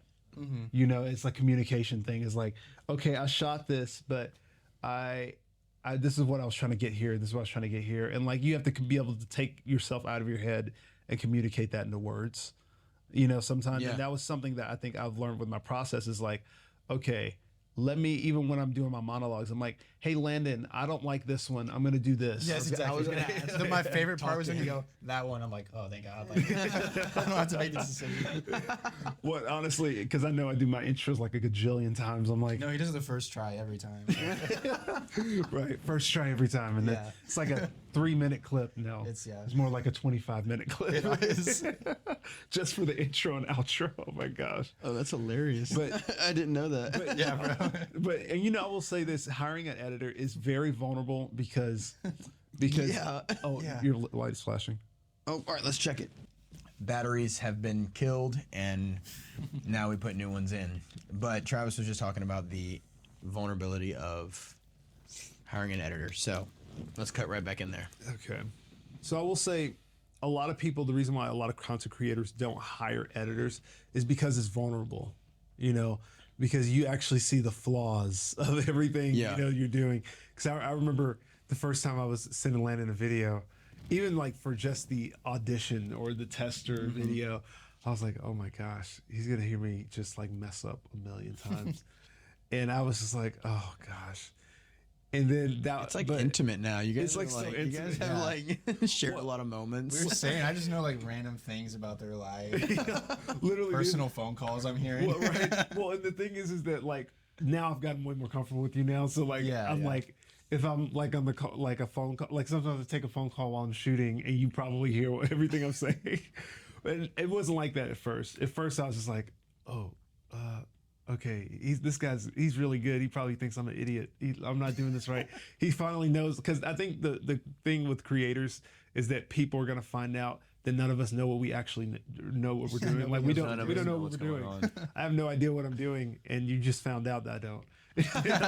So I was like, all right, but that was so real. It's so true. And then once I like share that, I'm like, oh man. And then I think you sent me a text one time. You're just like, no, bro, it's cool. Like he's like, I feel like I think you said something to relate to me. You're just like, when I'm behind the camera or in front of the camera, I feel like I make a million mistakes too. And I was like, oh. Oh, literally, yeah. Because like, I mean, I don't get in front of the camera a ton, but like, and you probably do. Like, I could talk normally. As soon as that camera turns on, it's like I keep messing up, and I get in my head like, no, gotta do it again. And so seeing you do it, like first time I watched it, I was like, oh, this is everyone. Like, yeah, everyone does this. Yeah. But that was a helpful thing, because like it was like this communication of like, okay, I'm not an idiot. Okay, I'm I'm not like completely awful. But that was kind of the step. It's just like starting relationships, sometimes, especially when we were talking about with marriage, it's like when you get married, a lot of times it's like they really see they see you who you truly are. they see you, and it's scary. And it's a scary light because like when you're dating, it's just like, oh, I'm always gonna look. Girls are yeah, like, you I'm do gonna your look cute. I'm gonna look, guys gonna look. Oh, I'm gonna look at something that's really form fitting. Yeah. Whatever. Form fitting. Wearing my tightest muscle shirt. My tightest pants. Oh my god. No, but that's true because you get married and then you can't hide at home and you can't go to your car and be by yourself and you can't, it's like every little moment is with somebody else now. And so there's that scary initial and then there's that super comfortable, freeing, like when it's all out there and everybody knows you, it's like, oh, cool. Just like we were talking about with like, oh, hey, I messed up and I shouldn't have done this thing and whatever. Like it's like, oh, it's out there. Cool. Everybody knows now. We're moving on from it. We're growing. We can grow. It's gotta be this, dude. It's like a marriage, man. You guys are marriage. That's what this is. But what's so funny is a lot of people probably don't know this, but this is me and Daniel. Wow. First time.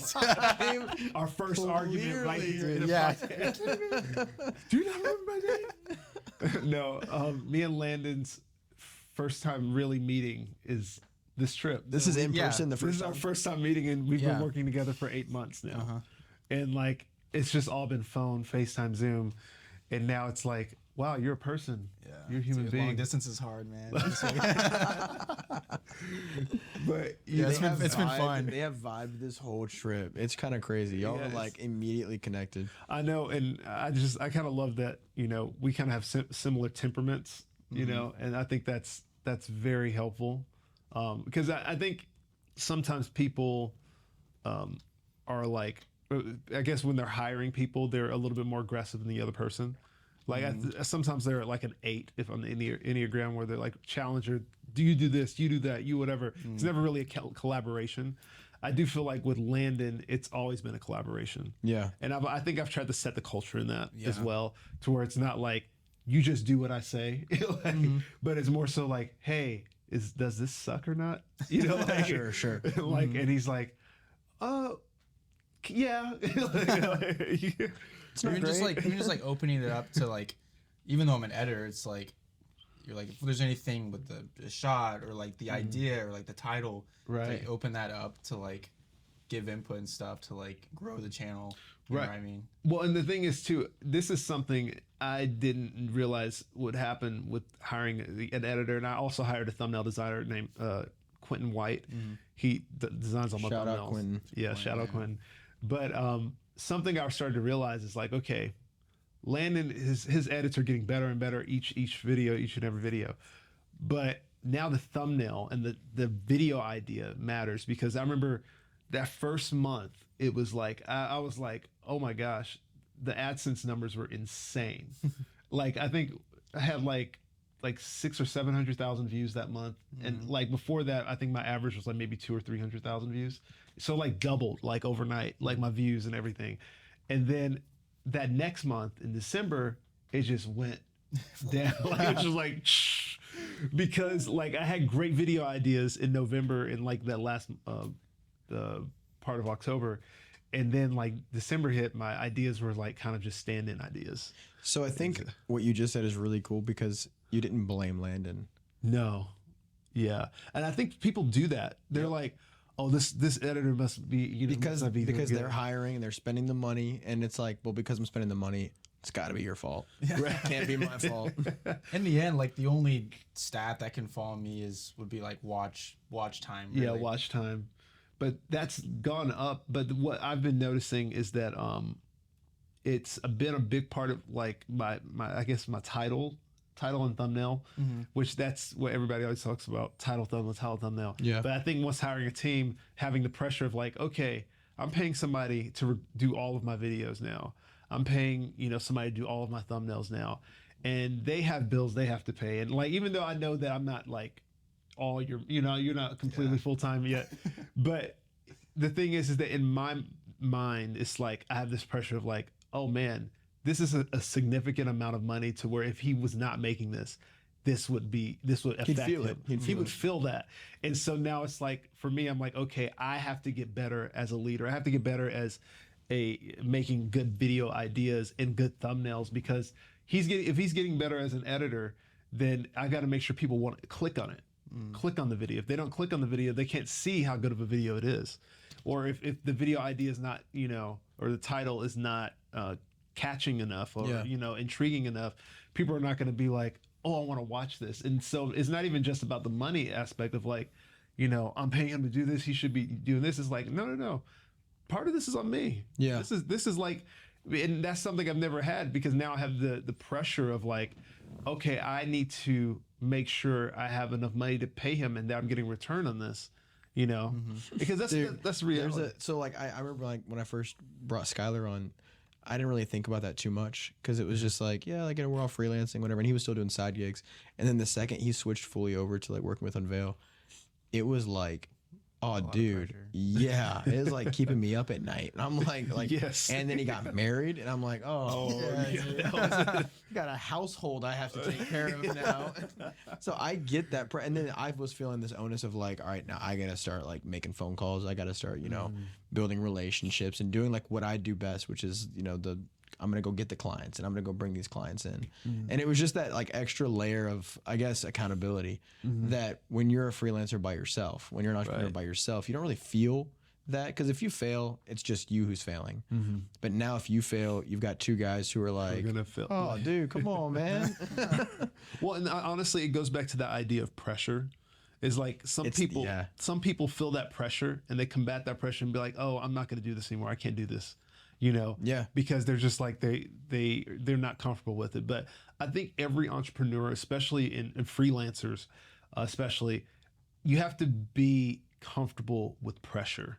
You have to be comfortable with feeling that pressure and directing that pressure, because if you're growing and if you're uncomfortable, that really means you're growing. If you're uncomfortable. If you're always super comfortable and always super relaxed and nothing is ever like feeling like it's like, oh my gosh, how is this going to happen? You're probably not growing. Yeah. And so this step for me, hiring, huge, massive, great. I'm so glad I did it. I wish I would have did it sooner. But also at the same time, I'm like, wow, this added a whole new level of pressure in my life. But the thing is that with that, I've grown, because I remember, I think one of the first meetings I had with you and Quentin, I was like, dude, I felt like I've grown so much as a content creator over the past month of having them on the team, because now with this extra time that I have to get better. Yep. My ideas have to get better. The content has to get better. And also like because when you hire people, what you're really doing is you're buying time. Yep. The money that I'm paying you is really paying for me to have more time. Yeah. And so that's really what it is. That's the reason why I was trying to find somebody who's not going to take up more of my time asking me a question every single day, multiple questions, and not editing the video ever. And so like now it's like, okay, I could give you the video and you could just go and just edit it and like maybe ask a question. He's like, hey, can you drop the audio? That's usually always the thing I always forget to do. But that's like really where you get to, because I bought that time, and now what I have to do is use that time to make better content, because now the return on investment now is yourself. It's not just him. He's really just taking off my plate. Yeah. Now I will say he's added a lot. Why I keep wanting to call you Dan? Landon always his edits are so great. I know, I'm so bad. It's late, man. What time is it? And we've been going. It's 11 o'clock. I think we've been going for like over 2 hours. Are you serious? Yeah. Dude. Oh, dude. Well, it's a good conversation. Let's keep it. Yeah. Let's go. Yeah. Or at least right around 2 hours. But the thing is that like, whenever I give it to Landon, it's always elevated past what I could actually do. And that was part of the reason I hired you, because I was like, the video guys actually pay attention to video. Yep. But musicians pay attention to music. Yep. And so I needed somebody to pay attention to video. But then you also got a musician who knows music. That was a plus, yeah. There was a lot of things that were enticing. Which I don't even know if you knew that. What? Like when you hired him. We were like a month in, you said something. You're like, you're not a bass player. I'm like, actually, I am. Like, I play. Like, oh, even better. Yeah. I was like, what? Yeah, like you literally got the jackpot in terms of like who you could have hired as an editor. Well, and I didn't even know that And I was like, I remember that moment. I was like, what? You're a musician? Yeah, I was like, that's why it makes sense. Like, I didn't have to tell you anything about like notes and certain things. And like, you're like, oh yeah, I get it. Yeah. No, but I think if you think about like buying back your time, that's what you're doing. Yes. It changes the way you think about it, because the pressure of like taking on somebody, taking on people on a team, it is pressure, but it really, really helps you direct that pressure. It really, really helps you direct like, okay, this means I've got to do something else, to kind of help push this in that area, and really focusing on the overall vision of what you're doing, So in terms of this, where do you see this thing going? I totally, we just recently had like a long conversation about this, but one thing I feel like there's not a lot of, in particularly the music niche, is this kind of television aspect of like YouTube for music entertainment. So like for me, a couple of the series I have is like doing bass guitar builds that are kind of crazy. Like I remember I had a video that did really well that was like, making $100 bass sound like $1,000 bass, and it did really well. And I made this like kind of TV-esque edit to where it felt like you were watching something on Discovery Channel or something like that, versus just another YouTube vlog where it's just like super unedited. Yeah. Which is totally fine. I think that's great for if whatever your niche is. But the thing is, in the music niche, high quality edit stands out. But like those kind of just phone videos or whatever, that's what is 90% of the music niche. It's true. And so it's something I actually learned I think from Casey Neistat. He's like, find what's going to be different in your niche, like because some places like a video, for example, everything's high quality, everything's The worse the quality is, The better it performs. It's gotta revert back. so stupid. It's like a camcorder. Yeah.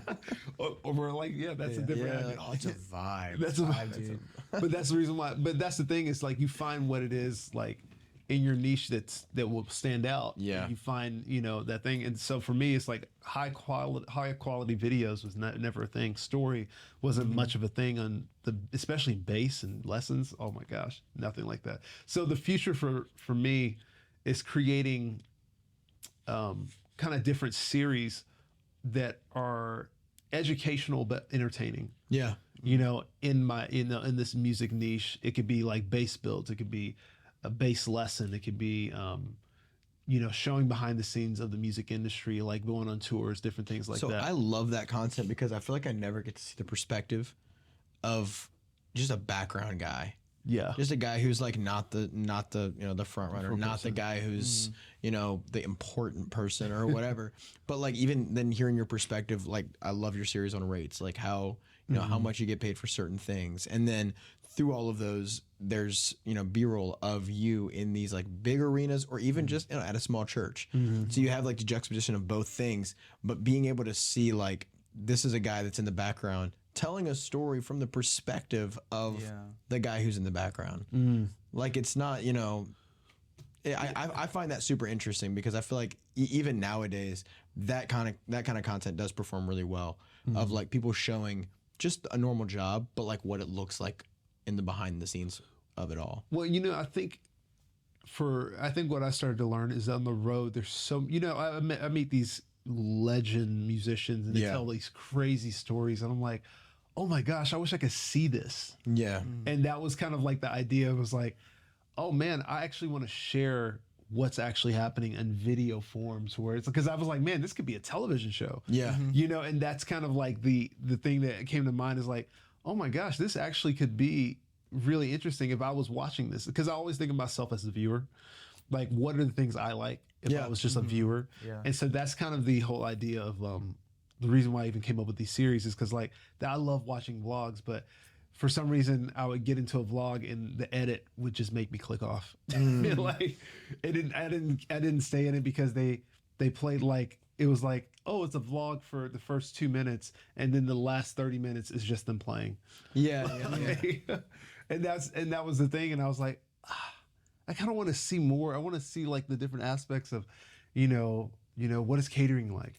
What is, pre-show right before Dude, you I'm go the on same stage? way, and like people might think that's boring. I think it's so fascinating. Yeah. Just like all the little stuff. Yeah, it's as fascinating as you make it, like telling the story of what it is. I think something that sets the channel apart is that you're both like a great content creator, but also like a working musician. I feel like a lot of times you get either or, Yeah. not both. Like you get someone that's like will create, specifically in music, create good content, but they're not a professional. They're not going out and gigging. Then you get people that are going on tours, making the worst vlogs possible. Yeah. It's so boring to watch, even though it's something cool. But you have both. Like, I think that, like one of the most enticing things about working with you is like, because even before me, I don't claim you were. The thing is, if I didn't come along, you'd still be doing this and doing it well. But like seeing like a vlog, and it wasn't just I'm going on tour. It was like, hey, this is what a tour bus is like, or this is something very specific. Here's the story of what is going on, which I think is like. Well, so even the rare. most recent video, right? Has it been released yet? Did you Yeah. post it? Yeah. Yeah, so even that one is like one of those types of videos where like you could have talked about the festival, but you talked about the very beginning is like this is something terrible. Yeah, it's like one of the, because I think that was the reason why that even I thought was an interesting story is because people don't realize how different it is than normal events. Because sometimes like with festivals and things like that, or with just like indoor gigs, playing at a venue, playing at an arena or whatever, blah, blah, blah. They're very similar. Festivals are like its own animal, And so that's the reason why I was like, this could be actually really interesting because the way I learned was by doing a festival. And I remember the first big festival I ever did, I didn't realize you didn't get a sound check. You don't, like when you get up there, it's just like. Are you making sure serious? Yeah. I didn't know that. You got to go watch the video. just a line check. Yeah, you just get a line check. So basically what they do is like you can only, you play and they just see the levels of like, oh, okay, you're in. And then like you're in. And then you start the show and then they get your mix while you're going. Yeah. Hey, that's crazy. Yeah. But that's like one of those things. That's so cool. Like, you got to you be don't on. know. Yeah, going back to like adding value, it's like someone would have to learn that out by going and doing it, or having a connection to somebody. I wouldn't have known that. Whereas Yeah. they can watch a video. That's and they so know all sick. these like intricate things. I do about love that. music. Yeah, I do love I think that. that's cool.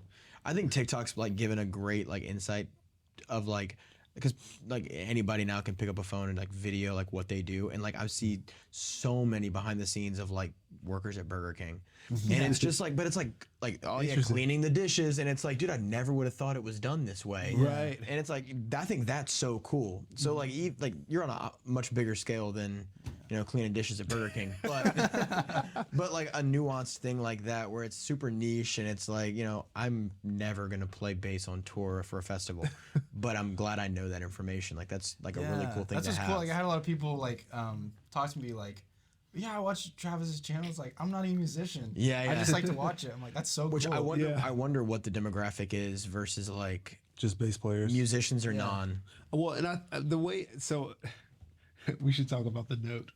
The note. The note. Oh, the shared note. The big note. Yeah, Yeah, dude, it's So I actually have this note that I've had for years now. I change it every year, but it was that was probably one of the most vulnerable things because nobody's ever seen this note, but like you and Quentin. It's so fun. And yeah. so basically, I have all these lists of all these ideas that I have for videos. okay. Massive lists, and it's like separated into series of like, oh, this could be this series, this could be that series, and so when we do videos and different things like that, that's where I'm pulling from. Oh, cool. And so like we have the schedule on there, the master schedule on there, just kind of talking about like, okay, this is what this is going to be. But right at the top, the reason I'm bringing this up, right at the top, I have like what my niche is for my channel. Music, education, and entertainment is the niches that we're trying to blend.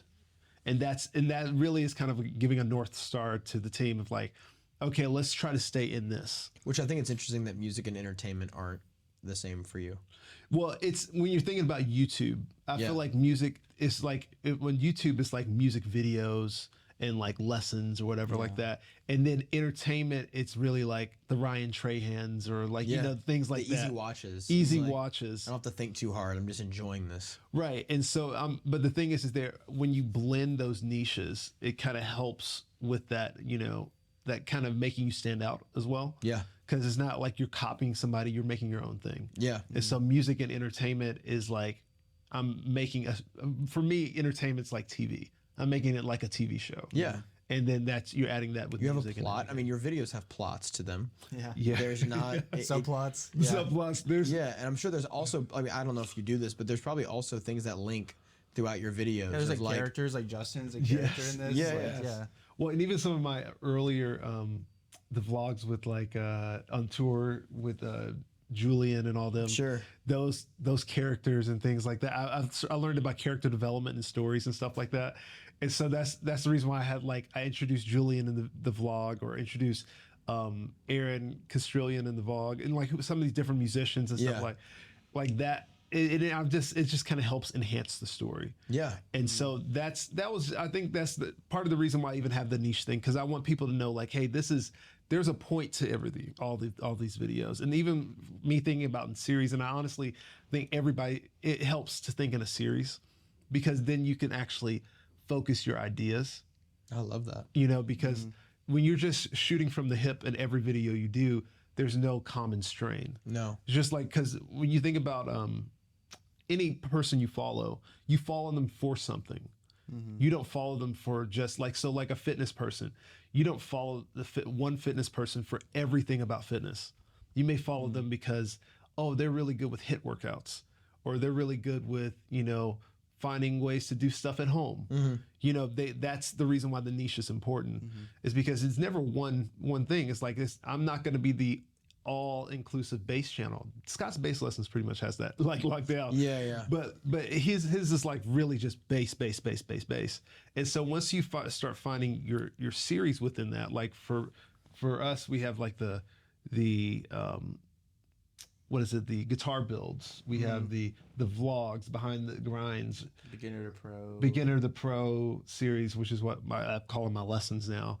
And so now when I come up with ideas, I'm like, what's a technique or something lesson that I could do in the beginner to pro series, or what's a vlog that could be an interesting, video to do. Like, so now it's like, that's how I like gauge my ideas. And so we have this big old note that has all these ideas, and then we have just random one-off videos that are like kind of like experimental like videos, like ones that are not, some of them I can't even do. I don't have the Is the ability Timo to. ones, is that or whatever it is? It's kind of, Is that an experimental one? yeah, it's kind of You've done it twice or 3 times now, huh? yeah. Funny, actually, that's funny you bring up Temu. I had no idea what Temu was at all. Like, not even the like, because I remember it was right around when I first hired you. That was one of the first videos. One of the first videos. I was like, because I get, and this is, I'm not like a person who likes to like just drop, random boasts or whatever. Sure. But like, I probably get around like 5 to 8 sponsorship emails a week, like from different people wanting to sponsor, videos and things like that. And I remember I got this email from Temu, and I had no idea who they were. And I was just like, what is this? It sounds like a scam. Yeah. I was like, it sounds so random. And then I was like, I think I'm probably gonna say no to this. And then I remember, I think I asked Quentin and Landon, I was like, hey, have you ever heard of Temu? And they were like, yeah, I think Landon was like, I just actually ordered some stuff from Legos from there. The hardest Legos to put together. He was like, I just ordered some stuff from there. And I was like, really? And then Quentin was like, oh yeah, he's like, I order stuff from there all the time. I was like, what? And so I was like, okay, I guess we'll do this video. Yeah. And then we did this video, and it gets like 200,000 views out of nowhere. And I was like, what? How? Like, I was like, what? And so that was a great video. I watched that whole video. It's interesting because it's like, And I wanted to see like what would happen. yeah, I was like, is this legit? Like, it's because Temu is like you just never know. It's an unknown enigma. right, exactly. But that was just like one of those things where I was like, it was a one-off thing, and I was like, okay, let's just try it out.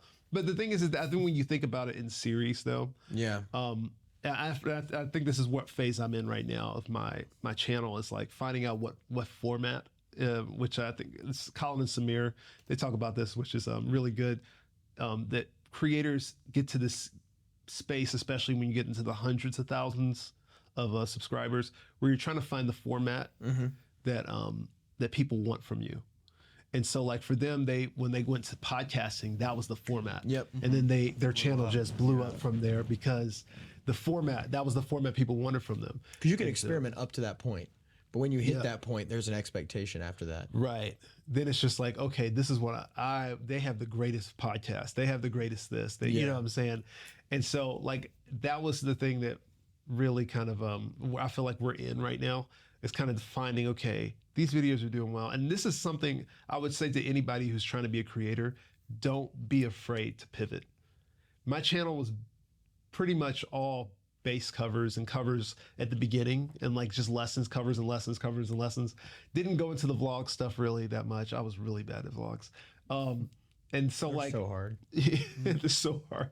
But the thing is that I would do all these different ideas, and then all of a sudden one of them would work. Yeah. And then also what I would do is test past things of what I've done, like covers. I remember when I pivoted from covers, people were still doing covers, but I pivoted because I was looking at the future. Yeah. Because when short form came in, I started noticing my covers views like tank. And I was like, And then I started noticing people posting clips on Instagram. I was like, This goes back to who you watch and what you're consuming as well. Right. If you were only looking at your own peers, you'd think, oh, covers is the way to go. Well, and that wasn't even just YouTube. I was like, okay, I'm going to move my covers to just being on Instagram, and I'm going to try to fill that space with something else on YouTube. That's awesome. And so that's the one thing I would say, like that was a pivot that really helped me, because when I did that, now I went from making like, $200 a month, from AdSense, to making like $700 or $800 a month on AdSense, just from that little thing, just at that beginning stage of that. Yeah. It like pretty much tripled my AdSense because I wasn't getting copyright like claims and stuff like that on the videos I was posting. There's probably like a fear to pivot when you have an audience. That everybody's gonna just get up and leave. And like, boy, we wanted this one thing, and now you're making new stuff. Right. So when you made that pivot to like more to not covers and different things, was there like a good response, or was there people like, where's the covers? I did definitely have people who were like, where's the covers? Because my biggest video on YouTube, I think it has like over 2 million views, is a cover. And I probably look unrecognizable because I lost a little bit of weight since then, but Just a tiny bit. A little bit. yeah, just a little bit. Just a human, but but that was like I wasn't afraid of it because I knew that the whole like environment was changing with it. Yeah. And so I was just like, you know what? I think this is you, and that's the reason why it's a fear. It's like, okay, if I stop doing that, people are gonna stop following me. But actually, what happened is I started getting more of a broader audience now, because it wasn't just bass players. Because I think it's fine to just niche down on bass, just one really tight niche. But if you do that, you have to realize that your growth is going to be slow. You have to be okay with that. So this is also, I think, where it can get confusing, because you'll have like business coach tell you like, you got to be a niche, you got to have a niche, you got to stay niched out, and like their whole reasoning there is like, if you're too broad, you'll never have something that you focus on. You'll just try to be good at everything, or you're trying to like appeal to the masses, and it doesn't work. There's other people that are like, yeah, you should diversify, you should get as much as you can, whatever. Right. Where do you think you kind of land in that in between? Because you gave me 3 things that you try to blend. Do you feel like you land more in any of those areas? The channel started off with me just doing bass lessons and covers. What I'm trying to do is just expand and add on versus take away. Sure. Which is, it's a little bit of both, because we just literally had a meeting talking about how we're going to pull back on like doing, I think every week, to like only doing like 3 or so a month, depending on the month. And what that's doing is now that I'm like kind of making my niche even more of where I wanted to go. So like with my lessons, I want to keep lessons going. I want to keep, because that's what people came to me for. Yeah. A lot of people, every time I meet somebody, even like here in Australia, I met so many people. There's like, oh my gosh, your videos. I hear people talking about my vlogs. I hear people talking about the lessons. And so I listen to that, and I like gauge that. That's kind of how I gauge, like, okay, these are what's affecting people. These are the people who are like really dedicated. So I want to keep those, but I'm just going to make them higher quality. So like I used to do lesson videos like no particular frequency, and I would just be like maybe 3 or 4 lesson videos back to back. But then I started to notice, I think we started to notice just like when I did too many lessons back to back, I would have a huge dip in views, a huge dip in like engagement.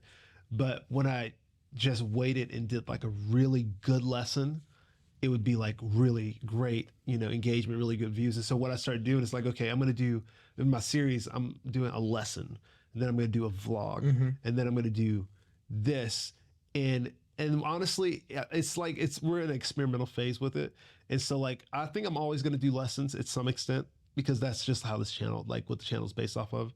But with these other ones, it's going to be kind of more so just like, okay, what do people like? What are these, these series? Yeah. And that's the whole thing of discovering the niche, because I think the place that I'm going to is not a place that people have been. And so there was actually, I was watching, it was a master class. Your light's flashing again. You gotta be kidding me, dude. How long have we been going? We have not been going that long. No, we've been like. There is no way. Oh, now it's because of the card. Oh, how much space is on the card? Did this one just turn off? Uh-oh. Yeah, card is full on here, and card is almost full. We have 5 minutes left on this one. Okay, we may have to just wrap it up. Yeah. Yeah. Dude, that's so funny, dude. That's like 300 gigs. That was 300 gigs? Yeah. Oh my god. 28 cards. Yeah. Oh, dude, All right, so we'll wrap up on this one. yeah, let's wrap up with this. That's so funny. All right. It's got 5 minutes. Less Yeah, than 5 minutes. 5 minutes. Yeah. Okay. Yeah, we got I'll this. say this last thing. Crap, what was that? I don't remember. I'm trying to think niche. Niching and pulling back and Quality. Hold on, give me a second. I knew it. Because I was watching a master class talking about That's what it was. You were talking about this masterclass. masterclass. But we were, I was like, I know what I'm trying to go for. Okay. We're talking about niche. Well, so what we could do is we could finish it with what I was talking to you about earlier, with something you want to say to everybody, Okay. and then if it hits you while you're talking. Okay. You go ahead. Yeah. Okay. So let me just make sure this is not about to like be done. I just would hate that. Yeah. Right. All right. We're 4 minutes. We can crank this out. Okay. All right. We got 4 minutes left on the card. Our card's almost full, and man, we have really just. This is what happens when it gets late. This is like I know, yeah, we're just getting warmed up. I wish we had like a whole studio. I wish this all looked so much better. Whatever. I'm just glad that you're here and we're able to do this. But I want, before we wrap up, you to have an opportunity to, we talked about this earlier. Anything that you might be thinking on, pondering about, something you might be wanting to implement in the future, just a word that you might have to. Yeah, we've talked about a lot. So entrepreneurs, creatives, musicians, whatever it might be. Maybe just some advice or big brother. Some of these people. I will say the one thing that's helped me so much, and I think it would help anybody who hears it hopefully, is that look at your disadvantages as advantages. Sometimes we look at disadvantages as a thing to where it's something that's hurting us, but really when you look at your limitations, it's actually the thing that makes you stand out. And so when you're going through, if you're becoming a content creator, musician, whatever it is that you're doing, find your limitations as your strengths and the things that are going to help you get there versus the ways that are going to hurt you from getting there. This is the Unveil Your Story podcast. We got Travis Dykes, and I don't want this thing to die before we're done. So I appreciate you guys watching, and tune into the next episode. Thank you, Landon, for joining us. Travis, dude, thank you. Appreciate it. This is a wrap. So we'll see y'all next time.